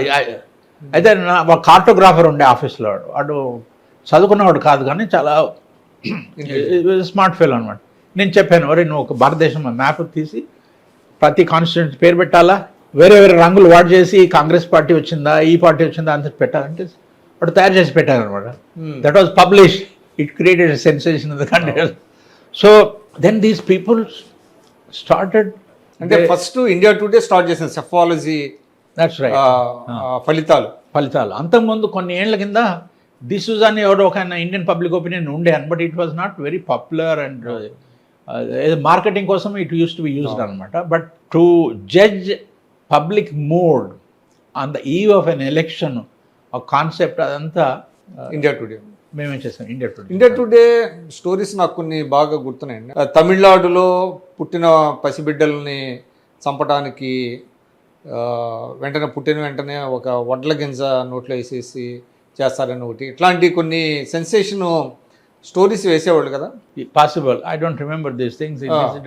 నేను అక్కడ జాయిన్ అయ్యే ముందు అంటే ఇండియా టుడేకి నా పాయింట్ ఏంటంటే ఎందుకు అంత పేరు వచ్చిందంటే 1-2 సార్లు మీరు ఎసర్టైన్ చేసుకునేవాళ్ళ. Yeah, then they started running ఒక సిరీస్ ఆఫ్ ఆర్టికల్స్ రాశారు ప్రతి వారం. దేశాన్ని వాళ్ళు 29 జోన్స్ డిగ్ చేశారనమాట. వాళ్ళు తీసేసి ఏమిటంటే ఒక పర్టికులర్ జాగ్రఫిక్ జోన్లో ఉన్న కాన్స్టిట్యున్సీలో అక్కడి జనాలు ఒకవేళ ఏదైనా పార్టీని గెలిపించాలంటే వాళ్ళంతా అదే పార్టీకి ఓటేస్తారు, గెలిపించుకుంటారు. వాళ్ళ మూడు ఖరాబ్ అయిపోతే వాళ్ళకి వ్యతిరేకంగా వేయాలంటే వాళ్ళు వేసి వాళ్ళని ఓడిస్తుంటారు. దట్స్ ఎ వెరీ ఇంపార్టెంట్ ఇదనమాట, హోమోజీనియస్గా. సో అట్లా చేశారు, అదొకటి. ఇంకొకటి they came with TINA factor, TINA, there is no alternative to Indira Gandhi, Congress party అన్నట్టు మొదలెట్టారు. So they ran series of articles, they floated ఇట్లాంటి సిరీస్ పెట్టి. తర్వాత నాకు ఒక ఎలక్షన్కు 6 వారాల ముందు వచ్చి, సార్ మేము we floated all this theories, we want to test them. I said go ahead. దానికోసం మేము ఒపీనియన్ పోల్ చేయాలంటే సరే అన్నాను. దానికి 25,000 మందికి ఇది చేయాలంటే డబ్బులు అది అని అంటే నేను అప్పుడు పోయి అరుణ్పూర్ దగ్గర పోయాను. వాళ్ళు మళ్ళీ వచ్చారు, వాళ్ళు ఇప్పుడు ఒపీనియన్ పోల్ చేయాలంట అనంటే ఏంటి ఒపీనియన్ పోల్, వెంకట్ ఏం మాట్లాడుతున్నావు నువ్వు? 5 ఏళ్ళ నుంచి నేను తిప్పలు పడి ఇంతవరకు తీసుకొచ్చాను. ఒకవేళ మనం ఒపీనియన్ పోల్ చేస్తే if you get it wrong, ఎవరైనా మా పత్రిక ఉంటారంటే nobody will touch your magazine with a barge pole. ఆ మాట నేను అయితే నేను ఒకవేళ if you get it right then ఈ said will be on top of Everest. Exactly. జనాల్ని ఎప్పుడైతే అడుగుతాం వాళ్ళు మనకొక ముచ్చట చెప్పి దానికి వ్యతిరేకంగా వాళ్ళ మార్చేసుకొని ఇంకెవరికైనా ఓటు చేస్తే అట్లాంటి అవకాశాలు తప్ప మనం రాంగ్ అయిపోయే ముచ్చటే లేదు. అంటే ఒకప్పుడు అది ఉండేది అండి, అంటే ఎవరికి ఓటు చేస్తున్నామో వాళ్ళకే చెప్పేవాళ్ళు తప్ప మనసులో ఒకటి బయట ఒకటి చెప్పే, అంటే 79లో అప్పుడు రాలేదు, అంటే ఆనెస్ట్గా ఉండేవాళ్ళు. పోస్ట్ NTR ఫెనోమెనన్ ఇది మొదలైందనమాట. అయితే ఆ మాట నిజమే సరే అని మొదలైందనమాట. అయితే వీళ్ళు పని మొదలెట్టుకున్నారు. అయితే దానికి ఆ డేటాను ప్రాసెసింగు, దాని ఫైండింగ్స్ ఒక ముగ్గురికే తెలియాలి. అవి నలుగురు యాక్చువల్లీ. ఒకటి IMRB అని ఒక ఏజెన్సీ ఉండే ముంబైలో, వాళ్ళ వాలంటీర్స్ ఈ ఒపీనియన్ పోల్ కండక్ట్ చేశారు. తర్వాత మా తరఫు నుంచి అరుణ్ పూరి, ప్రణయ్, అశోక్ లాహిరి, తర్వాత that Parsi gentleman, I don't remember his name, నలుగురికి అనమాట. పని మొదలైంది. ఇంతలోపల నేను ఇందిరాగాంధీని పర్స్యూట్ చేసి, అయితే వారం రోజులు స్పెండ్ చేసి నేను I went back and wrote an article రాశాను. వారం రోజులు 8,000 కిలోమీటర్లు ఆవిడ ప్రైవేట్ ప్లేన్లో తిరిగాను. ఆవిడ చూసి జనాలు ఎలా స్పందిస్తున్నారో, ఆవిడ క్యాంపెయినింగ్ స్టైల్ ఏమిటో అంత గ్రాఫిక్గా డిస్క్రిప్ట్ చేసి ఒక లాస్ట్ పారాగ్రాఫ్లో రాశాను. What I have seen with my eyes during this 1 week, if it is any indication of what is likely to happen in the elections, it seems to me that Indira Gandhi is coming back with a very impressive majority. There are only 3 examples of this kind in recent history: Napoleon Bonaparte, Winston Churchill, Charles de Gaulle. And each one of them, they were very popular with their people, but they lost people's goodwill. But it took them more than 10 years, each of them, to regain their power. But this tiny lady called Indira Gandhi is doing this in 30 months flat. 30 నెలల్లోనే ఇవే మళ్ళీ అధికారంలోకి రాబోతుంది. దీనివల్ల ఒక ప్రపంచ record స్థాపించగలరు అని రాశాను అనమాట. That caused a sensation in the country. ఎవరికి మెజారిటీ రాలేదని అందరు అనుకుంటున్నారు, ఈయన రాశాడు అని. కుల్దీప్ నాయర్ అండి, ఏమయ్యా నీకు రాజకీయాలు అర్థం కాదా? కుల్దీప్ నాయర్ అన్నాడు. ప్రేమ్ శంకర్ జా అన్నాడు, I don't think you know anything about Indian politics. Kuldeep అన్నాడు, you have finished your career. There was a need for you to write here. Nobody is going to get more than 200 seats. And somebody called up and said, Indira Gandhi chamcha ఎప్పుడైపోయావు నువ్వు అన్నాడు. So then they started taking bets అనమాట. So ఆ issue మార్కెట్లకు వచ్చినప్పుడు Indira Gandhi కలకట్టాలో campaign చేస్తుండే అనమాట. ఎవరో ఆ ఇష్యూని తీసుకుపోయి ఆవిడకి ఇచ్చారంట. ఆవిడ నా ఆర్టికల్ చదివి తనలో తను నవ్వుకొని ఈ మనతో వచ్చేవాళ్ళ ప్రైవేట్ ప్లేన్లో తిరుగుతున్నప్పుడు అందరిని చదవమని చెప్పిందంట. అయితే మళ్ళీ ఆవిడ ఢిల్లీకి వచ్చిన తర్వాత ఒకరోజు మేము నెక్స్ట్ ఇష్యూ ప్లాన్ చేస్తుంటాము. ఆ ఇష్యూలో ఒపీనియన్ పోల్ రిజల్ట్స్ వచ్చేదన్నమాట, పబ్లిష్ చేస్తుంటాం. నాకు ఒకసారి ఫోన్ వచ్చింది, నా సెక్రటరీ వచ్చి ఏదో యశ్పాల్ కపూర్ అని ఎవరో ఆయన ఇందిరాగాంధీ ఆఫీసులో పనిచేస్తారంట, మీతో మాట్లాడాలన్న. నేను అన్నా ఇది మేము బిజీగా ఉన్నాం కదా, ఎడిటర్ మీటింగ్ మెసేజ్ తీసుకోవాలంటే అరుణ్ పేరు విన్నాడు, ఇందిరాగాంధీ పేరు అండి. ఇందిరాజీ కా అయితే you go and take the call అని. Then I picked up the call and said Venkat ji नमस्ते. नमस्ते, मैं यशपाल कपूर बोल रहा हूँ. नाम तो सुना ही होगा. हाँ भाई, कौन नहीं सुना. आपके मेहरबानी से तो इंदिरा गांधी हार गई no in Raebareli election because he used an official car. Allahabad High Court said misuse of official machine and she was thrown out కదా. అయితే అది చెప్పలేదు అనుకోండి, నేను మనసులో అనుకున్నాను. నేను చెప్పాడు ఇందిరాగాంధీ గారు అంటున్నారు, ఆయన వెంకటనారాయణ గారు ఫోన్ చేసి థ్యాంక్స్ చెప్పమన్నా తరపున. ఎవరు అనట్లేదు, ఎవరికి కూడా 200 సీట్ల కంటే ఎక్కువ రావని. అయితే మీరు ధైర్యం చూపించారు, మీరు ఇట్లా రాశారు, ఆవిడకు చాలా నచ్చిందండి అని అంటే, ఒకవేళ నాకు అనిపిస్తే ఆమె ఓడిపోగలదు అని అంటే అది కూడా రాస్తుంటుంది అంటే అది వేరే ముచ్చట్లేండి అన్నాను. అయితే మీరు ఇందిరాగాంధీని ఇంటర్వ్యూ అడిగారంట కదా అని అంటే, అవునండి, నేను మద్రాసు నుంచి ఢిల్లీకి వాపసు ఫైనల్ వచ్చినప్పుడు ఆవిడ అన్నది నేను చాలా అలసిపోయాను, ఇంటర్వ్యూ ఇచ్చే మూడ్లో లేను అని అన్నాను. ఆ మాట నిజం అన్నాను. అయితే ఇప్పటికీ మీరు ఆవిడతో ఇంటర్వ్యూ చేయాలని ఉందా అని అంటే, ఏ జర్నలిస్ట్ కానీ ఇందిరాగాంధీని ఇంటర్వ్యూ చేసే అవకాశాన్ని కోల్పోతారా అన్నవాడు. అయితే మేము ఇప్పుడు కాన్పూర్ పోతున్నాము ఆవిడని కలిసే కోసం ప్రైవేట్ ప్లేన్లో. 2 గంటలల్లో మీరు ఎయిర్పోర్ట్కి వస్తే తీసుకుపోతాం. రష్యన్ వెంట ఎయిర్పోర్ట్. అక్కడ కాన్పూర్లో ఒక పబ్లిక్ సెక్టర్ ఒక దోమలో కూడా డిసెంబర్ మంత్ చలి అక్కడ. ఇట్ వెరీ అన్కంఫర్టబుల్ నైట్ అనమాట. ఎనీవే ఆగ్రా మీటింగ్ అయిపోయింది, తర్వాత మాధవరావు సింధియా కాన్స్టిట్యున్సీ మీటింగ్ కూడా అయిపోయింది. అప్పుడు ఆవిడ ఒక అసిస్టెంట్ వచ్చి మేడం ఆప్కు యాద్ కర్ రహీ అని అంటే, చిన్న ప్లేన్ అండి, ఒక తెలుగు బిజినెస్ మెన్ ఇచ్చాడంట ఆవిడకి గిఫ్ట్గా. ఆవిడ కోసం ఒక చిన్న కాక్పిట్ వెనకాలని ఒక క్యాబిన్ లాగా తయారు చేశారు. ఆవిడ కూర్చోవడము, రెస్ట్ చేయడము, మిగతా వాళ్ళు వెనకాలన్నమాట. అయితే నేను అడిగాను, ఏమండి మీరు వారం రోజులు మీతో గడిపిన తర్వాత నాకు అనిపిస్తుంది మీరు మళ్ళీ గవర్నమెంట్ ఫామ్ చేస్తారు. ఈ విసి శుక్లా, సంజయ్ గాంధీ, కిస్సా కుర్సీగా ఇదంతా ఉండే కదా, వీళ్ళ వల్లనే మీరు పోయినసారి ఏది దెబ్బతిన్నారు, ఓడిపోయారు. అయితే మీరు ఒకవేళ గెలిచి వస్తే ఏం చేస్తారు. సంజయ్ గాంధీ అంటే ఆవిడకి చాలా ప్రేమ. నేను పేరు తీసేవాడికి ఆవిడ రింకిల్ వచ్చింది ఇక్కడ, ఇట్లా ముఖం ఇట్లా చేసుకుంది. కానీ she controlled her this thing and say you know I'm not an astrologer. ఎలక్షన్లో ఏమవుతుందో, రిజల్ట్ వచ్చిందో చూద్దాం, ఏం చేయాలి ఏం కదా. తర్వాత ఇంకేమో అడిగింది. అయితే అప్పటికి Sanjay was alive. Sanjay alive. He died only after she came back to power. 80లో చచ్చిపోయాడు. I'm talking about December 1979. So మేము క్యాంపెయినింగ్ చండీగఢ్లో అయిపోయినాక ఢిల్లీ చేరుకున్నాము. వెనకాల టెక్నికల్ ఏరియాలో ఆవిడ కార్ పార్క్ ఉంది. అప్పుడు she was not in power కదా, అంత ఇంపార్టెన్స్ లేకుండే. మేము ల్యాడర్ కోసం వెయిట్ చేస్తాం, నిచ్చెన కోసం దిగే కొంతకు 15 నిమిషాలు అయింది, 20 నిమిషాలు, అర్ధగంట అయింది, ల్యాడర్ రాకలా. యశ్పాల్ కపూర్ ఉండే ఆ ప్లేన్లో. యశ్పాల్ ఇది రావు అన్నట్టు పరిగెత్తుకొని పోయాడు. మేడం అచ్చా ఈ దూరం ఎంత ఉందంటే 2-3 గజాలు ఉండొచ్చు అని. అయితే అది ఇంకా నిచ్చెన రాలేదు కదా, నేను దునికిపోతాను, నాకు మీటింగ్స్ ఉన్నాయి, ఆలస్యం అవుతుంది, మీరు నిచ్చెన వచ్చిన తర్వాత దిగి రండి అని జంప్ అయిందండి. She jumped from the plane to the ground పోవడం అనమాట. మేము అంత పరిశాన్ అయిపోయాం. My god, a woman at that age and she jumps from a plane, you know.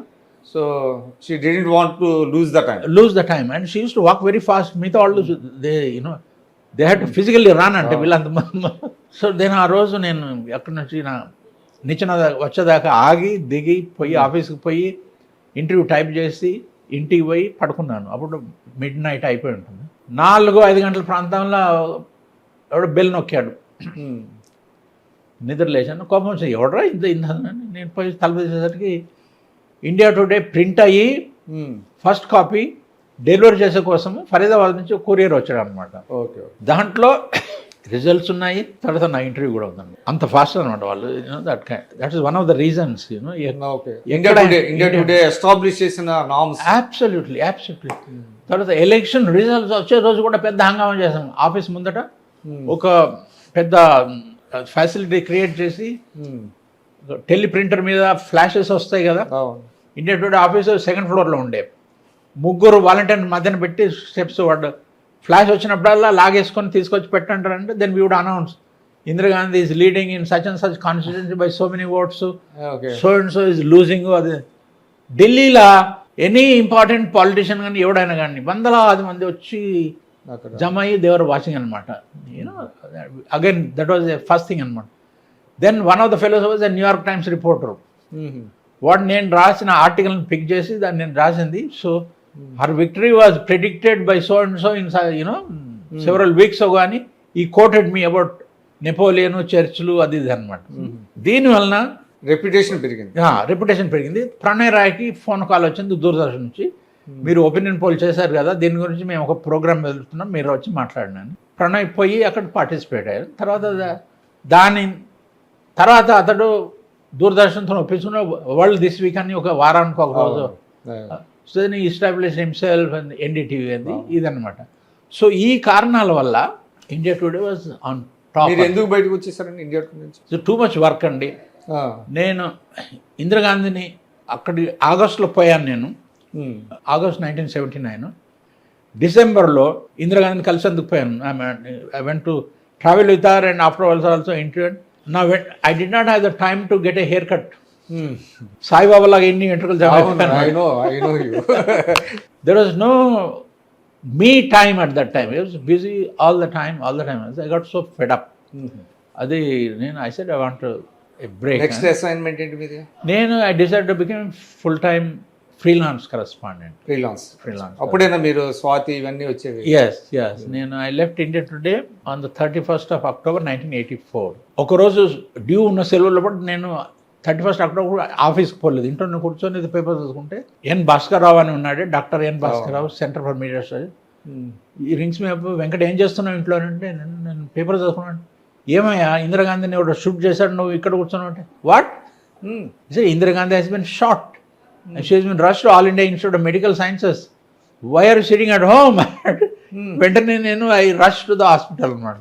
Then whole day I spent there and saw then I wrote an article about Indira Gandhi as I knew her అని చిత్రలేఖలో. It's a Gujarati magazine published from Bombay. They brought out a special edition with Indira Gandhi's photo and Venkat Narayan's experiences with her అని. They had to print extra copies, 2 more lakhs of copies అనమాట. అయితే మొన్న 31st అక్టోబర్కి ఆ article నా original English నా దగ్గర దొరకలేదు. ఆ గుజరాతీ ఆర్టికల్స్ బొంబాయి నుంచి తెప్పించి I used artificial intelligence to get Gujarati translated into English. Okay. Then I voiced over that. అవును, నేను విన్నా మీరు ఆ ఆర్టికల్ పంపించాను. She was an amazing lady అండి. పోతే ఒక 100 మంది రిపోర్టర్స్ కింద ఉన్న మొహమ్మద్ యూనిస్ ఇంట్లో ఉండేవాడ. ఇప్పుడు మదర్ టెరీసా క్రెసెంట్ అంటారు దాన్ని. ఆవిడ ఫస్ట్ ఫ్లోర్లో ఉంటుండే. నేను కార్ దిగిపోయేసరికి వీళ్ళందరూ చూస్తున్నారు. అంటే nobody new me in Delhi at that point of time because I lived in Bombay and I was not a reporter, I was an editor. Editors don't go and cover press. అయితే అందరు ఎవడో వచ్చి తీసుకుపోయాడు నన్ను పైకి. ఎవడో మేము ఇంతసేపు ఇక్కడ ఉన్నాము, ఆవిడ ఏదో ఓపెనింగ్ స్టేట్మెంటా విక్టరీ స్పీచ్ ఇస్తుందో ఏమని ఇతను తీసుకుపోతున్నారు అని. నేను ఐ వెంట్ అప్ స్టేర్స్. అక్కడ కనీసం ఒక 40-50 మంది కాంగ్రెస్ వాళ్ళు ఉంటారు, పెద్ద హాల్ అది. వాళ్ళందరూ చూసి నేను పోయి ఒక మూలకు నిలబడ్డాను అనమాట. 5 నిమిషాల తర్వాత ఇందిరాగాంధీ వచ్చింది. ఆవిడ ఎంటర్ అయ్యి అందరిని చూసింది అక్కడ. అయితే నేను ఇక్కడ నిలబడ్డా, చక్కగా నా దగ్గరకు వచ్చింది. నమస్తే మేడం, కంగ్రాచులేషన్స్, థ్యాంక్ యూ. చిన్న పిల్లలకి మనం బాగా చదివారు బాబు అని అంటే ఇంత అట్లా.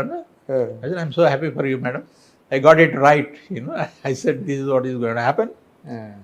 You have lot of work to do and lot of your people are waiting for you. I just came to congratulate you and I wish you all the best అని నేను వెళ్ళిపోయాను. 2-3 రోజుల తర్వాత మళ్ళీ ఫోన్ వచ్చింది, Yashpal Kapoor, madam would like you to be the information adviser, మీరు రండి, join the government అని. That's very kind of her, but I need time to think. నేను ఇంటికి పోయాను. ఇంటికి పోయి మా ఆవిడతో అడిగాను, ఏమండి Indira Gandhi is making an offer, I should join the government. She said you been a journalist all your life, ఇంతవరకు జీవితంలో ఎవరి ముందర తల వంచలేదు. ఇందిరాగాంధీ ఇప్పుడు ఎలక్షన్లో గెలిచింది, ప్రధానమంత్రి అయింది. రేపు ఆవిడ ఓడిపోతే దాని తర్వాత ఏం చేస్తారు మీరు? మీ పేరు ఇందిరాగాంధీ మనిషి అని అయిపోతుంది. దాన్ని if she lose election then you lose your own. After 5 years 5 years లో కూడా back to square one. Yeah. So she said I don't think that's a good idea. I said she is right. అయితే మళ్ళా phone వస్తే నేను చెప్పిన thank you very much అని చెప్పండి ఇందిరాగాంధీతో. So మీరు ఆ పవర్ కి మీరు బోవల లేదు. I said I'm happy being a journalist. కానీ ఇప్పుడు పరిస్థితులు ఇప్పట్లో అయితే అటువంటి ఆఫర్ ఎవరు కావాలి No. అంటే మీరేం కాదు. I won't be able to work for somebody. వాళ్ళ కోసం స్పీచ్లు గోస్ట్ చేయడము, వాళ్ళతోనే ఆర్డర్ జీ హుజూర్ చేయడం. మరో తెలుగైన సంజయ్ బారు అదే చేశాడు. తర్వాత ఈ disclose certain things which you should not have done that. And that's not nice. Professional not professional. Chandrababu గారి నుంచి ఇంత మందితో మాట్లాడుతున్న ఎన్నో విషయాలు నాకు తెలుసు. అయితే but I know what to publish, what not to publish. అందుకే ఏమండి, if somebody takes you into confidence, మనసు తెరిచి అన్ని చెప్తే దాంట్లో ఏ విషయాలు వాడాలా, ఏ విషయాలు పక్క పెట్టాలా, కొన్ని రహస్యాలు మనతోనే పోవాలా. అది ఐఎమ్ ఓల్డ్ స్కూల్ జర్నలిస్ట్. ఇప్పటిలా కాదు ఏదో సెన్సేషనల్ చేసి హియర్సే మీద స్టోరీస్. Absolutely no. ఆ రోజుల్లో పత్రికలకు అంత గౌరవం, జర్నలిస్ట్కి అంత గౌరవం ఉండేదండి. Tremendous respect. The number of invitation I use get from ambassadors, వాళ్ళు వీళ్ళు. అరుణ్ పురి అంటుంటే Venkata are you going to the American ambassador's party అంటే okay I will go with you అంటాడు. అతనికి ఒక కాన్ఫిడెన్స్. విచిత్రం ఏంటంటే ఇప్పుడు జర్నలిస్టులు పిఆర్ఓలు కూడా అయిపోతున్నారు. అయ్యో రామ, the less said the better అనుకోండి. అది దిగజారిపోయాను, వీళ్ళు దిగజారిపోయాయి. I'm very sorry to say. నేను నా జర్నలిస్ట్ను, నాకు I'm very proud and happy that I'm journalist. But the value system has gone down the drain. తర్వాత ఫ్రీడమ్ ఆఫ్ ద ప్రెస్ అంటే it is freedom of the people who own the press, not the journalists. Off late antara adi modati నుంచి ఉందంటారా? It has been there. అమెరికాలో కూడాను look at Nehru కూడా అనేవారని అంటారు. Nehru freedom of the press అంటే freedom of the proprietors. No, it was not Nehru. It is, I read it in an American publication. 50 ఏళ్ల కింద చదివాను నేను అది. తర్వాత సార్ ఇంకొకటి ఇందిరాగాంధీ గారి గురించి ఒకటి చెప్పాలి. ఇందిరాగాంధీ 1972లో బంగ్లాదేశ్ విమోచనం అప్పుడు ఆమె ప్లే చేసిన role it went down into the history.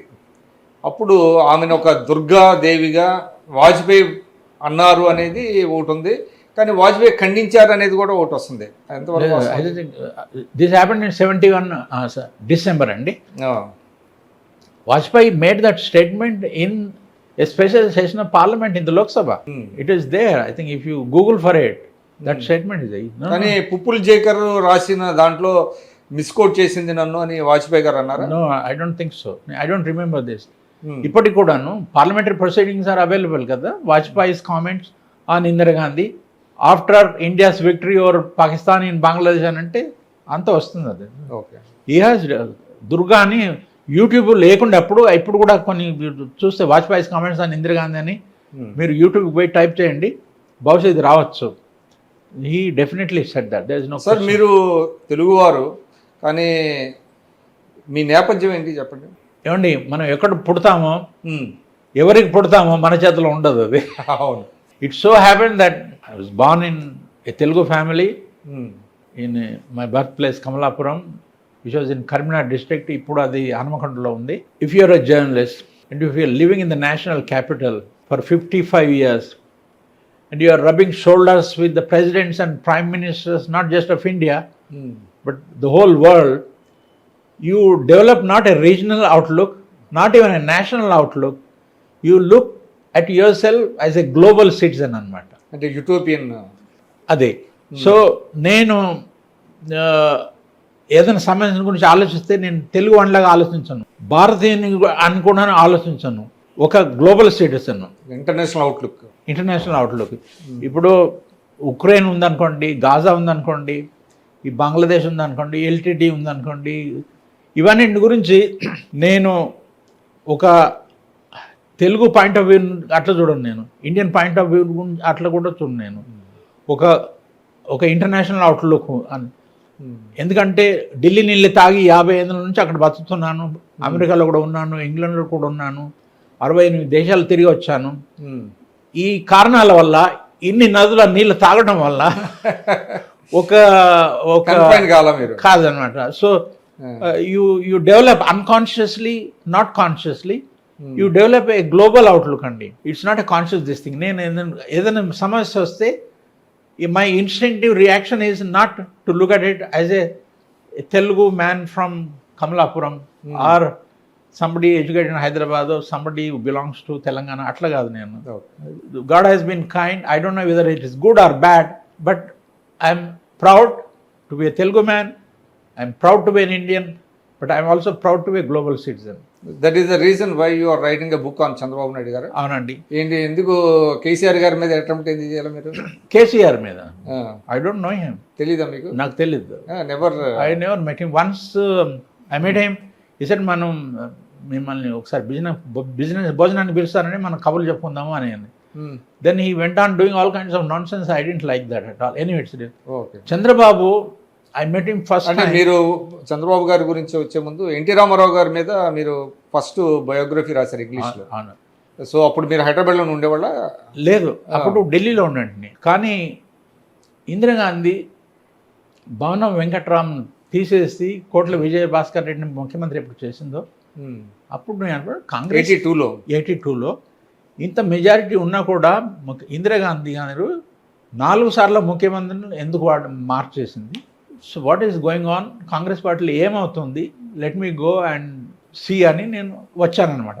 Hyderabad వచ్చాను. Before I flew back to Delhi, then I met NT Rama Rao. Somebody organized a meeting for me with. I don't know him. అతని సినిమాలన్నీ చూశాను అనుకోండి, వెంకటేశ్వర మాత్యము అది ఇది అని. బట్ నాకు సొంత పరిచయం లేకుండే. ఎలిమంచిలి శివాజీ అని ఒక ఆయన గుంటూరు చేశాడు. ఎక్కడో కలిశాను నేను. ఏమంటే నేను ఇక్కడ రాజకీయాల గురించి ఒక ఆర్టికల్ రాయబోతున్నాను, ఎన్టీ రామారావు అప్పటికి పార్టీ మొదలెట్టారు కదా, so I want to see him అంటే తీసుకుపెడతాను. 1 గంట సేపు ఇంటర్వ్యూ చేశాను. Then I was very impressed by his body language, what he wants to do, ఏమిటి ఏం కథ అది. సో నేను ఢిల్లీకి పోయిన తర్వాత అరుణ్పురి అన్నాడు, విజయభాస్కర్ రెడ్డి ట్రాన్స్పరెన్సీ తీసుకొచ్చావా అన్నాడు. అదే స్టోరీ విజయభాస్కర్ రెడ్డి కాదు, మరి ఇంకెవరు అంటే ఎన్టీ రామారావు. ఎవరది? ఎన్టీ రామారావు. అయితే who is he? Is a film star. He just started a party and that party is going to win the elections. Said Venkat, if I don't know who is NT Rama Rao, how do I expect my readers know about NT Rama Rao? నేను నామాసనం, that is your problem రా బాబు. It took me more than a week అనమాట convince Arun Puri to put NTR on the cover. 4-5 పేజీల article రాశాను. దాంట్లో ఇంటర్వ్యూకు ఒక ఇంట్రోలో రాశాను, barring a miracle the next chief minister of Andhra Pradesh will be a film star turned politician called Nandamuri Taraka Rama Rao, బ్రాకెట్లో ఎన్టీఆర్ అని రాశాను. ఎన్టీఆర్ థ్యాంక్స్ టు ఈనాడు అది ఆంధ్ర తెలంగాణ ఈ ప్రాంతంలో అందరికీ తెలుసు. North of the India people were not familiar with that. So even Telugus use to మద్రాసీలు అనేవాళ్ళు కదా, మద్రాసీ అనేవాళ్ళు. It caused a sensation there. Indira Gandhi saw that, she called, అప్పుడు రాజీవ్ ఉండే, ఈ use to have his own group అనమాట. విజయధారు డూన్ స్కూల్ గ్యాంగ్ ఉండే. Venkat Narayana is saying Congress is going to lose to some film star. He won't write things like that unless he is convinced. Because he was the first person to say that I was going to come back with a massive majority. So if he is saying NTR is going to win, there must be some truth in it. You please go to Hyderabad and find out what is going on. Okay. ఈ group అందరూ వచ్చారు, lake view guest హౌస్లో కూర్చొని విజయభాస్కర్ రెడ్డిని, నెదురుమల్లి జనార్దన్ రెడ్డిని వీళ్ళందరినీ పిలిచి, అంటే పరిశీలకులు వచ్చారా ఢిల్లీ నుంచి? కాంగ్రెస్ పరిశీలకులు వచ్చారు. పరిశీలకులు వచ్చి లేక్ వ్యూ గెస్ట్ హౌస్లో కూర్చొని ముఖ్యమంత్రిని పిలిచారు, జనార్దన్ రెడ్డి ప్రోమినెంట్ రీడర్స్ని పిలిచి India today magazine NTR cover మీద చూసి, చూసారా మీద ఆమె చదివానండి, ఇది ఎవరు రాశారో తెలుసు మాకు తెలుసా అండి, వెంకటనారాయణ గారే. ఆయన తెలుగు ఆయన, కానీ ఆయన ప్రవాస ఆంధ్రుడు అండి. He doesn't know anything about in politics. ఆయన ఎప్పుడో పోయి అక్కడ ఢిల్లీలో ఉంటున్నారు. అయితే మీరు మేడంకి చెప్పండి కాంగ్రెసే గెలుస్తుంది, ఎన్టీఆర్ అసలు రానే రాడు. They went and reported that Mrs Gandhi. The rest is history కదా. అప్పుడు ఒక పబ్లిషరు అప్రోచ్ అయ్యాడు, you are the first to say that NTR is going to అని. 6 నెలల కింద ఎలక్షన్ల ముందే రాశావు, అండ్ ఇప్పుడు ఎలక్షన్లు గెలిచాడు, అతను ముఖ్యమంత్రి అయ్యాడు. బట్ భారతదేశంలో ఎక్సెప్ట్ ద సౌత్ ఎవరికి తెలీదు. Why don't you write a biography అని ఎన్టీఆర్ అని. నరేంద్ర కుమార్ అని వికాస్ పబ్లిషింగ్ హౌస్లో ఉండే అనమాట. సరే నేను వచ్చాను. వచ్చే ముందు నేను టెలిఫోన్ చేశాను రామారావు గారికి, ఏమంటే I'm going to do a book on you in English అంటే, oh very good, but I need your help. చెప్పండి ఏం కావాలంటే, I will come down to Hyderabad, spend 2 weeks. I want to interview you, tape an interview with you for 2 hours every day. 15 రోజులు రండి అని చెప్పి. ఎప్పుడు రావాలంటే 4 గంటలకు రండి, 4 నుంచి 6 గంటలకి పొద్దుగల. మీకు 2 గంటలు మీకు కేటాయిస్తాను. నేను వచ్చాను, ఇదే హోటల్ దిగాను. అప్పుడు హ్యాబిట్స్లో సాగర్ సినిమా ముందర ఉంటుండే. 3 గంటలకు లేచి గడ్డము స్నానాలు చేసి I use to walk down with the tape recorder. Official అందరూ అవతల కూర్చున్న వాళ్ళు. Then I would sit with him face to face like this and do the book. అంత బిజీలో కూడా మీకు టైం ఇచ్చాడు. That's one thing. Even Chandrababu also.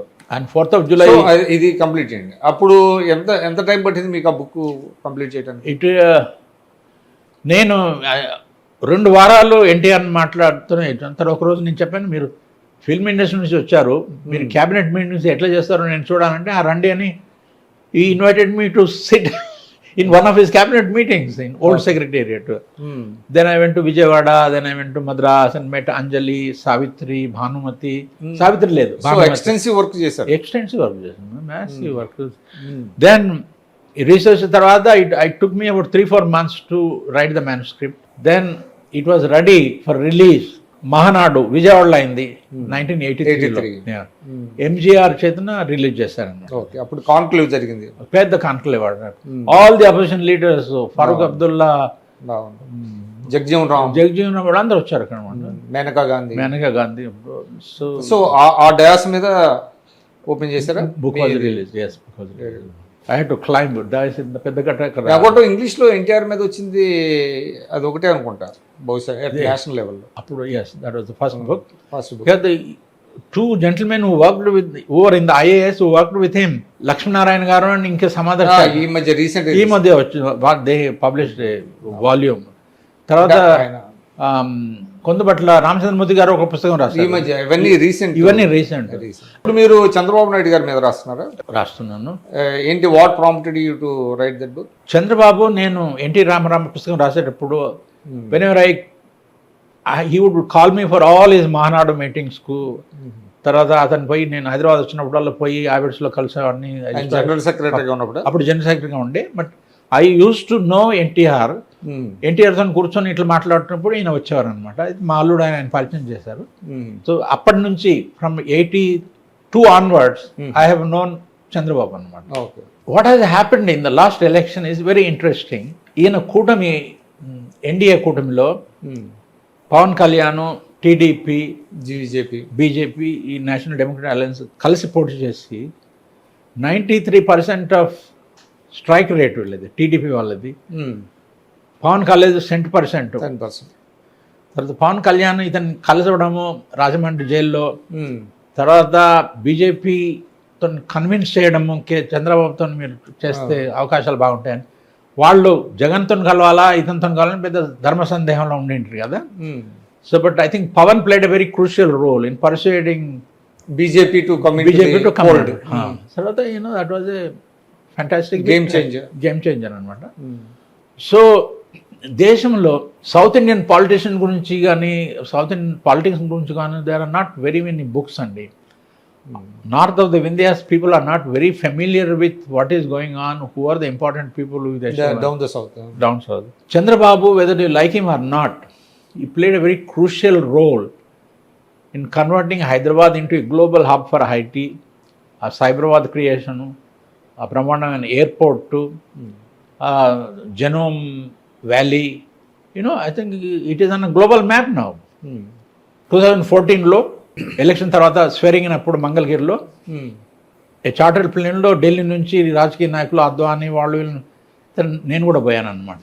The second time also అయిన మోడీ అమరావతికి శంకుస్థాపన అప్పుడు కూడా నేను వచ్చింటాను అనమాట. సో మీరు అమరావతి ఇనాగరేషన్కి వచ్చారా? మోడీ గారితో అమరావతి ఇనాగరేషన్కి వచ్చింటిని. ఈ ఎలక్షన్ రిజల్ట్స్లో ఇంత ఇంప్రెసివ్ మెజారిటీతోని 24 ఎలక్షన్స్ ఎన్డీఏ కూటమి, అంతకంటే ముందు ఒకటి చెప్పాలి, వాళ్ళు గత సంవత్సరము ఎన్టీఆర్ సెంటనరీ అప్పుడు దాంట్లో మీరు కూడా ఇన్వాల్వ్ ఉంటారు కదా, నన్ను పిలిచారు. తర్వాత ఆయన స్పీచెస్ వాల్యూమ్స్ చంద్రబాబు గారు నాకు ప్రజెంట్ చేశారు. అప్పుడు రజనీకాంత్ తర్వాత చీఫ్ గెస్ట్గా వచ్చిండే అదంతా. ఐ థింక్ అప్పటి నుంచి ఒక మూడ్ చేంజ్ నాకు అనిపించింది అనమాట. తర్వాత చంద్రబాబును రాజమండ్రి జైల్లో ఉన్నప్పుడు పవన్ కళ్యాణ్ పోవడము, ఓపెన్గా అనౌన్స్ చేయడము, జనసేన పార్టీ తెలుగుదేశంతో కలిసి ఎలక్షన్లు పోటీ చేయగలదు అనుకోవడం, అది కూడా ఇంపార్టెంట్ డెవలప్మెంట్. తర్వాత రిజల్ట్స్ వచ్చిన తర్వాత ఈయన ఢిల్లీకి వచ్చండి ఒకసారి మోడీని కలిసి కోసం. 4th of July అనుకుంటాను. అంటే soon after the swearing in? Soon after the swearing in. There needs to be a book in English about your life. 2 years after I wrote a book about your father-in-law. Now I'm thinking of doing a book about you. I'm very happy. Please go ahead and I will need your help. అంటే చెప్పండి ఏం కావాలంటే, your father-in-law allotted 2 weeks, 2 hours every day morning. I need that kind of time from you also. Yeah, sure. That is how the whole thing started. So I've spent a total of, I taped interviews with him for more than 10 hours or 12 hours. I don't remember. So far. This is my 4th trip to Vijayawada and Hyderabad anamata. So have you covered entirely? And I have met most of the people who played a crucial role in his life. A few more people are need to be. I have to meet. They include Pawan Kalyan and Revant Reddy. I hope to meet them the next few days anamata. So the idea ఏంటంటే ఈ పుస్తకం రాసి 20th April అప్పుడు ఆయన 75th birth anniversary ఉంటుంది కదా, అప్పుడు release చేయాలా ఢిల్లీలో మోడీ గారితో అక్కడ. తర్వాత హైదరాబాద్. మీరు చెప్పండి, యాజ్ ఏ జర్నలిస్ట్గా ఎన్టీ రామారావు గారి మీద పుస్తకం రాశారు అంటే, జర్నలిస్టులు ఆధార్లాగా కొంతమంది పొలిటీషియన్స్ మీద బుక్స్ రాస్తే అన్న పార్టీ ఇదేమైనా వస్తుందంటారా? అదేం ఉండదు. No, nothing like that. I don't know how other people think of how they do promotional books అట్లా రాస్తారు, కానీ it's not like that. I just nobody tells me what I should write. మీరు ఎందుకు చెప్పారంటే, మీరు ఇందిరాగాంధీ ఆఫర్నే తిరస్కరించారు. సో అట్లాంటి లేదు. ఇది ఒక హ్యాగియోగ్రఫీ కదా, ఇది బయోగ్రఫీ అని అంటే అందరు నేను ఎన్టీఆర్ పుస్తకంలో ఆయన సోకాల్డ్ అఫేర్ విత్ కృష్ణ కుమార్ని గురించి కూడా అడిగాను ఆయన్ని. ఆమె కృష్ణ కుమార్ని కూడా అడిగాను, ఏమండి మీరు దాని గురించి ఏమైనా చెప్పదలుచుకున్నారా అని. అయితే ఆవిడంతా ఏమన్నారు మరి ఎన్టీఆర్ గారు అంటే, నేను ప్రశ్న అడిగాను, కృష్ణవేరి గారి గురించి, కృష్ణ కుమార్ గారి నుంచి మీ సోకాల్డ్ అఫేర్ గురించి మీరు ఏమైనా చెప్పదలుచుకున్నారంటే ఆయన ఇలా తల ఉప్పారండి. నేనంటే అవునా, పోనీలేండి, పాత ముచ్చట కదా, ఇప్పుడు దాని గురించి మాట్లాడడం లాభం అని. So you know nothing. In fact I asked him, అంటే we don't distort the, as long as we don't distort the facts. No, not at all. In fact, I asked Chandrababu about Parvati, Lakshmi Parvati and Vennupotu and all that controversy. ఏమండి నేను లక్ష్మీ పార్వతి గురించి మాట్లాడడం అవసరమా అని అడిగాడు. లేదండి నాకు తెలియాలి కదా మరి, రైటింగ్ అబౌట్ అని మాట్లాడాను అనమాట. Then I asked his wife also about Lakshmi Parvati. నేను లక్ష్మీ పార్వతితో కూడా మాట్లాడాను. So her version also will be there. I mean you have to present the facts kabatti. Present facts, I mean it's a question of your own stature as an independent, frank journalist. So you are not going to put your credibility by doing somebody's chamchagiri atla jayam kada. It's below my dignity to do any. So how far ante enni books తెచ్చారండి మీరు? How many books of what? అంటే ఈ type biographies కానీ లేదు. నేను after NTR this is the first book I am writing. అంతే నేను I have no time అండి. So many people మీరు you had a very interesting life, మీరు ఒక ఆటోబయోగ్రఫీ రాయండి అది అని అంటే అది సమయం లేదని అంటే somebody is doing a book on me actually. మీ మీద? Yes, he is a very మీరు గ్రేట్ హిస్టరీ కదా మీరు. I don't no. మీరు అంటే కొంతమంది అంటే ఫారెన్ డిగ్నిటరీస్ని కూడా ఇంటర్వ్యూస్ చేశారు కదా, చాలా ఎవరెవరు ఉన్నారు మేజర్ కానీ? దాంట్లో ఒకసారి జియావుల్ హక్ టెలిఫోన్ మీద ఇంటర్వ్యూ చేశాను. Ziaul Haq after operation blue star ఓహో ఫర్ 45 minutes. దెన్ షేక్ అంటే హసీనా. అది మీకు అప్పుడు హాట్ లైన్ ఉండాలి కదా? లేదు, ఆన్లైన్ ఏమి లేకుండా రెగ్యులర్. ఎట్లాగా ఉంటుందా పాకిస్తాన్కి డైరెక్ట్?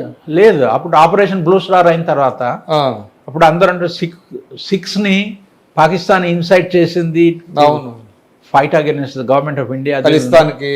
ఖలిస్తాన్కి.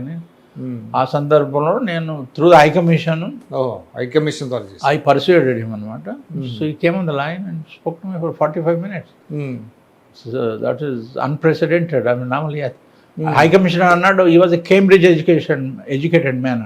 మీరు ఎప్పుడన్నా మా ప్రెసిడెంట్ కలిసారంటే లేదండి అంటే అవునా మరి మీతో ఎట్లా మాట్లాడారు? Ziaul Haq Cambridge not Cambridge, ఇతను కాదు.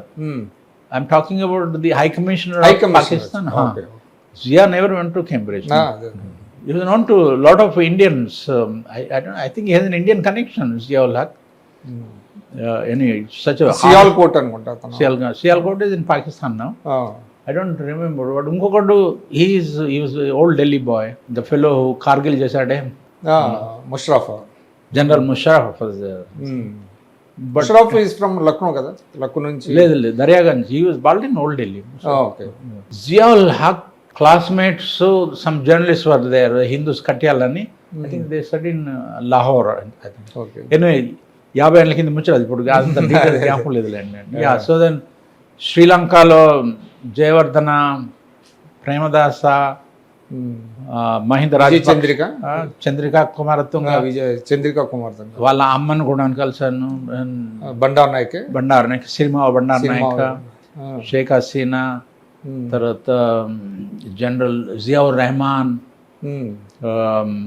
దెన్ ఆఫ్రికాలో Milton Obote, Zimbabwe when it became independent, had gone to meet Robert Mugabe. More people. The list is long. Yeah, met Queen Elizabeth, shook hands with her, met Nelson Mandela. అంటే మీరు Indian పొలిటీషియన్స్లో అంటే national లెవెల్లో మీరు బాగా impress అయింది ఇందిరాగాంధీ గారు అని చెప్పారు. ఇంకా Narasimharao, PV Narasimha Rao garu. Rajiv also is nice fellow, but he was పాలిటిక్స్లో హీ వాజ్ రాంగ్ ఫిట్ అండి. I feel sorry for him. But very friendly. Press కాన్ఫరెన్స్లో నేను రాజీవ్ ప్రధానమంత్రి అయిన తర్వాత కూడా నేను రాజీవ్ అని పిలిచేవాడిని, వెంకట్ అని నన్ను ఫస్ట్ నేమ్తో పిలిచేవాడిని. ఇందిరాగాంధీతో కూడా మంచి సంబంధం. నేను 1000 మంది ప్రెస్ కాన్ఫరెన్స్లో కూడా నేను చేయొత్తితే ఆవిడ నా ప్రశ్నకు జవాబు ఇచ్చేది అట్లా. So wonderful. అంతే. అది ఏమండి, if you don't ask people in power any favours, and if they know that they cannot buy you, if they know that you are an independent journalist, integrity ఉంది, గౌరవిస్తారండి మిమ్మల్ని. లేకపోతే they have no time for you. Okay. ఒకసారి నరసింహరావు గారు రాష్ట్రపతి భవన్లో ప్రధానమంత్రిగా ఉన్నప్పుడు, ఏమయ్యా వెంకటనారాయణ మీరు కనిపించట్లేదు, నన్ను కలవడం లేదంటే, ఏమండి మీరు దేశ ప్రధానమంత్రి, 140 కోట్ల మంది గురించి వాళ్ళ ఆలోచిస్తారు. నేను ఒక మామూలు పత్రికా విలేకరిని, నా సమస్యలు తీసుకొని మీ దగ్గరకు వచ్చి మిమ్మల్ని ఎందుకు పరిచయం చేయాలి? నేను ఐఎమ్ హ్యాపీ, ఎప్పుడన్నా కావాలంటే వస్తాను. So once in a while I use to ring him up ఇంట్లో. అయితే మేము ఒకే జిల్లా వాళ్ళు కదా మీరు? ఒకటే జిల్లా, ఆయన వంగర కదా.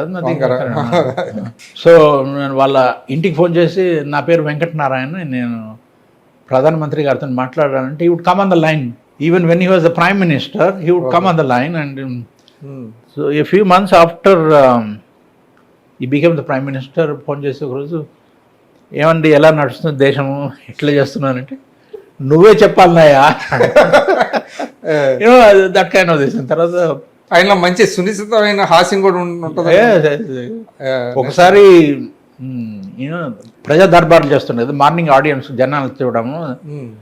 సో ఒకరోజు నేను పోయింటే అక్కడ విత్ ఎ కెమెరా, ఈ was meeting lot of people. ఒక కుర్చీ మీద నిలబడి ఏమండి ఇటువైపు చూడండి అని తెలుగులో మాట్లాడాను. చూసి ఓహో ఈ అవతారంలో వచ్చావా ఈరోజు, ఈరోజు దట్ కైండ్ ఆఫ్ స్టఫ్.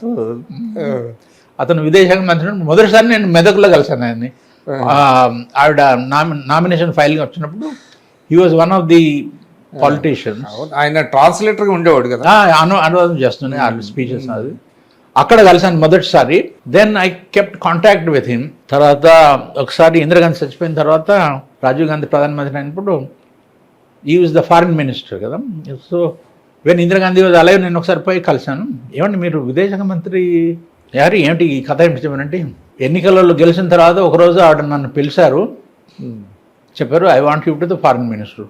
నేనన్నా madam I'm a vegetarian, I don't drink, at this age నేను దేశాలు తిరగాలని నాకు అంత ఓపిక లేదు, ఇష్టం లేదు, నన్ను క్షమించు తల్లి అని చెప్పాను. అయితే no I cannot think of anybody else who has your intellectual capabilities, scholarly bent of mind. నా దృష్టిలో ఇంకెవరు లేదండి, మీరే విదేశాంగ మంత్రి కావాలా అని అంటే ఇక నేను ఒప్పుకున్నాను అని అన్నాను అనమాట. ఈ అంటే సందర్భం వచ్చింది కాబట్టి అడుగుతున్నాండి. అంటే పివి నరసింహారావు గారు అనగానే మనకి ఎక్కువ ఈ సంస్కరణలు ఆయన సంస్కరణ చేశారంటారు, కానీ విదేశాంగ నీతిలో కూడా ఆయన చాలా ఎక్సెల్ అయ్యారు అని మాట ఒకటి ఉంది. అంటే ఆ సమయంలోనే అమెరికాతో కొంచెం దగ్గరయ్యాము అని కూడా అంటారు కదా. ఏమండి America is a democracy, India is a democracy. The biggest Indian diaspora is now in America. ఎప్పటికి కూడాను మన వాళ్ళు బ్రిటిష్ టైంలో టిల్ ద 50s 60s జనాలు Oxford, Cambridge, London school of economics పోతుండ్రి. బట్ 80s ఆన్వర్డ్స్ అమెరికాకు పోతున్నారు. Cambridge, they go to Harvard, Stanford, beautiful campuses అండి, beautiful campuses. That all the top Ivy League and universities. తర్వాత 2,50,000 మంది పోతారు, సగం మంది అక్కడ ఉంటారు, సగం మంది వాపసు వచ్చేస్తారు. తర్వాత వాళ్ళ చుట్టాలను పిలుచుకుంటారు. అక్కడ women when they get pregnant or something their mothers in law go there to look after them, అట్లా అదంతా ఉంటుంది కదా. సార్ మనం తెలుగు రాష్ట్రాల పాలిటిక్స్కి వస్తే ఇక్కడ టీఆర్ఎస్ 10 సంవత్సరాలు పరిపాలించిన తర్వాత ఓటమి చెందారు. నౌ దే ఆర్ ఇప్పుడు కొంత అపోజిషన్లో ఉండి 1 year అయిపోయింది కాంగ్రెస్ పార్టీ వచ్చి. ఎలా ఉంది Telangana? I must say I don't have first-hand information, but I've been following, talking to friends, మిత్రులు. అది కేసీఆర్ తెలంగాణ పేరట ఓట్లు సంపాదించుకున్నాడు, 2 terms చేశాడు. He did quite a few things for the people, but there are huge complaints against him. His arrogance in power and not meeting people. Ministers పోతే కూడా ఎవరు పిలిచారు మిమ్మల్ని ఎందుకు ఎలగొట్టడము, అసెంబ్లీకి పోకపోవడము. ఒకసారి నేను I went to see a friend in assembly, assembly was in session. అది హ్యూజ్ ప్రొసెషన్, అప్పుడు 50 కార్లు రావడం. నెయ్యాలి ఏంటి, you're chief minister of a state here, where is the need for all this nonsense. అమెరికాలో నేను నరసింహారావుతో ఒకసారి యునైటెడ్ నేషన్స్ పోయినప్పుడు Bill Clinton was the president. There was no security. ఒక మోటార్ సైకిల్ పైలట్ ముందట ఉండేవాడు, అతని కారు వెనకాల ఒక మోటార్ సైకిల్ వెనకాల అంతనే. There was no other that kind of things. ఒకసారి నేను అదే ఎక్కడ మదురై పోతే కరుణానిధి ఈ కేమ్ టు సీ ఎవరు VC Shukla, I think he was the foreign minister, I don't remember నా. అప్పుడు కూడా పెద్ద ఇది ముఖ్యమంత్రులు అంటే ఏమిటండి వీళ్ళు రాజుల అన్ని కార్లు వీళ్ళ వెనకాల రావడం ఏమిటి, where is the need for all this nonsense, this pomp, it's so bloody irritating. I don't like that kind of nonsense. తర్వాత there was huge amounts of corruption. తర్వాత ఫ్యామిలీ రూల్ అని, అతను కేసీఆర్, అతని కొడుకు, అతని కూతురు, granted they are well educated but not giving consideration or importance to people who fought for the creation of Telangana. Navalne aindi inkevaru not giving credit to anybody else and all that kind of thing. He became very pompous and arrogant, and I don't think that is I didn't like that. Tarvata ముఖ్యమంత్రి అంటే protocol. ప్రధానమంత్రి ఒకవేళ మీ రాష్ట్రానికి వచ్చినప్పుడు you have to be physically there, receive him. అది though you have differences political difference, it's different, అది వేరే ముచ్చట. స్టాలిన్ చూడండి, డిఎంకే హోస్టైల్ టు బీజేపీ, అయినా కూడాను ఈ రిసీవ్స్ కదా యూజ్ టు కంపెనీ. కంపెనీ తర్వాత బూతులు తిట్టడం, వాట్ ఈస్ నాన్ సెన్స్. తర్వాత ప్రెస్ కాన్ఫరెన్స్లో జర్నలిస్ట్ ఎవరైనా క్రిటికల్ క్వశ్చన్ అడిగితే బుద్ధి ఉందా అట్లా, what is this, you don't talk like that. You never heard of I never heard of this. అదే Indira Gandhi, I have asked so many hostile questions to Rajiv Gandhi కానీ ఇందిరా గాంధీ కానీ. I was not afraid. జనాలు, people used to hesitate. అంటే మమ్మల్ని ఏమన్నా తిడుతుంటాడు, ఏమయ్యా నువ్వు ఇలాంటి ప్రశ్న అడుగుతావని. ఏ పత్రిక ఇది, ఏ పత్రిక అని సంథింగ్. ఐ థింక్ స్నాప్ చేయటం, that's idiotic. You don't do that. I know this is going on air, but somebody has to say this. When you're chief minister, you're a representative of several crores of people living in your state. You are supposed to maintain certain stature, dignity. ప్రధానమంత్రిని తిట్టడము, ఇది చేయడము, అది చేయడం, దీనివల్ల నేనే రాజును, మిగతా వాళ్ళందరూ irrelevant. You don't do that. I mean, that's so he paid the price. He paid the price, and it's very embarrassing about the scandals one has heard about his regime and the way his son and the daughter conduct themselves. The daughter languishing in prison for some time and trying to have a deal with the BJP to save themselves from it. Idantha is very embarrassing, and I'm not used to this kind of this thing. I think that has become the order of the day. Yeah, I think I'll be surprised if he can come back to power. I'm not so sure at all. ఇంకా 4 సంవత్సరాలు, ఇంకా 4 సంవత్సరాలు ఉంది. Anything can happen. So but జనాలు అంటున్నారు BJP పుంజుకుంటుంది. ఈసారి వచ్చే ఎలక్షన్లలో ఒక కాంగ్రెస్ రాకపోతే బహుశా బీజేపీకి అవకాశాలు ఉన్నాయి. బీఆర్ఎస్ తర్వాత టీఆర్ఎస్ను బీఆర్ఎస్ చేయడం ఏంటండి, hello. And NTR wielded a lot of influence as ruler of a united Andhra Pradesh, bringing how many 42 or 48 members Lok Sabha. ఇక్కడ ఎన్ని సీట్లు ఉన్నాయి, 42 అప్పుడు 42. So it was a solid block. So and he defeated Congress party under Indira Gandhi's leadership. So he acquired a huge stature. తర్వాత Telangana is a small state compared to Andhra Pradesh. And you are not NTR, for God's sake. And if you think that you want to dream of becoming the Prime Minister, and you think that you can fund election, Lok Sabha election people, జనాలకి డబ్బులు ఇచ్చి వాళ్ళతో నేను ఓట్లు ఇచ్చి నేను ప్రధానమంత్రి చేస్తాను, నా కొడుకుని ఇక్కడ ముఖ్యమంత్రి చేస్తాను, హలో, ఆకాశానికి నిచ్చెనలు వేసుకుంటే తక్కువ కాదు కదా. It is absolutely down right foolish. And also so that went a haywire. That went against him. I doubt if he will ever come back to power. I'm not so sure at all. As a one of the senior most journalists in India, మీరు జర్నలిస్టులకి, తెలుగు జర్నలిస్టులకి ఇచ్చే సలహా ఏమైనా ఉందా? నేను నా గురించి ఇలా అనుకోను, ఒక పెద్ద జర్నలిస్ట్ నేను మిగతా వాళ్ళకి సలహాలు ఇవ్వాలని. I'm not so presumptuous. Journalism is a career. Advice. I lived in Delhi and I played the game according to my own rules. ఎవడి ముందు జీవితంలో తలవంచలేదు, ఇప్పటి కూడా తలవంచను. ఆత్మగౌరవంతో, ఒక ఆనెస్టీతోని, సిన్సియరిటీతోని ప్రైవేట్ జీవితం నడపాలా. తర్వాత పత్రికలలో కూడా ఒక నిజాయితీని, రియాలిటీని, ట్రూత్ని ప్రజెంట్ చేయాలా అని జర్నలిస్టుకు నేను సలహా కాదు, ఇది కోరిక. తర్వాత ఇంకొకటి, వాళ్ళు కండక్ట్ చేసేది, ఇప్పుడు ఒక పత్రిక అదాని కంట్రోల్లో ఉంటుంది అనుకోండి, ఒక పత్రిక వేరే ఒక టైకోన్ చేతిలో ఉంటుంది అనుకోండి. అయితే వీళ్ళకి ఫ్రీడమ్ ఆఫ్ యాక్షన్ ఉండకపోవచ్చు. వాళ్ళు అధికారంలో ఉన్న వాళ్ళని ప్రేస్ చేస్తూ, వాళ్ళ ఫోటోలు ప్రింట్ చేస్తూ, వాళ్ళని పొగుడుతూ. ఇప్పుడు భారతదేశంలో జర్నలిజం ఎలా ఉందో, నేను యాక్టివ్గా 40-50 ఏళ్ళ కింద చాలా మారిపోయిందండి. So I can understand the limitations a journalist have to go. తర్వాత లాంగ్వేజ్ ప్రెస్లో salaries are also not very impressive. So ఎన్నో కంపల్సరీ, మీరు చెప్పేది వెర్నాక్యులర్ ప్రెస్ గురించి మాట్లాడుతున్నాను. సో వాళ్ళ వృత్తిని ఫాలో చేసే కోసం కొన్ని కంపల్షన్స్ ఉండవచ్చును. అయినా కూడాను ఆనెస్టీని, ఇంటిగ్రిటీని వాళ్ళు గిరువు పెట్టకూడదు, తాకట్టు పెట్టకూడదు. పాత కట్టకూడదు, గౌరవంగా జీవించాలి, గౌరవంగా లేకపోతే జనాలు మిమ్మల్ని చదివే వాళ్ళు మిమ్మల్ని గౌరవించరు. తర్వాత మీరు చెప్పిన మాట నిజమైనా కూడా వాళ్ళు నమ్మరు. అలాంటి ఆపద రాకూడదని అందరికీ నేను కోరుతున్నాను. Okay, thank you sir. ఇది ఎస్ వెంకటనారాయణ గారు చెప్తున్నారు.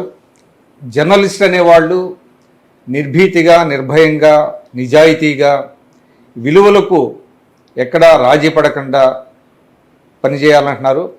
అట్లా ఉంటేనే ఈ వృత్తిలో కొనసాగండి అని కూడా చెప్తున్నారు. 50 సంవత్సరాలకు పైగా ఉన్న సుదీర్ఘమైనటువంటి జర్నలిజం కెరీర్లో వారు ఎంతోమంది గొప్ప గొప్ప నాయకులను చూశారు, మాట్లాడారు, ఇంటర్వ్యూలు చేశారు.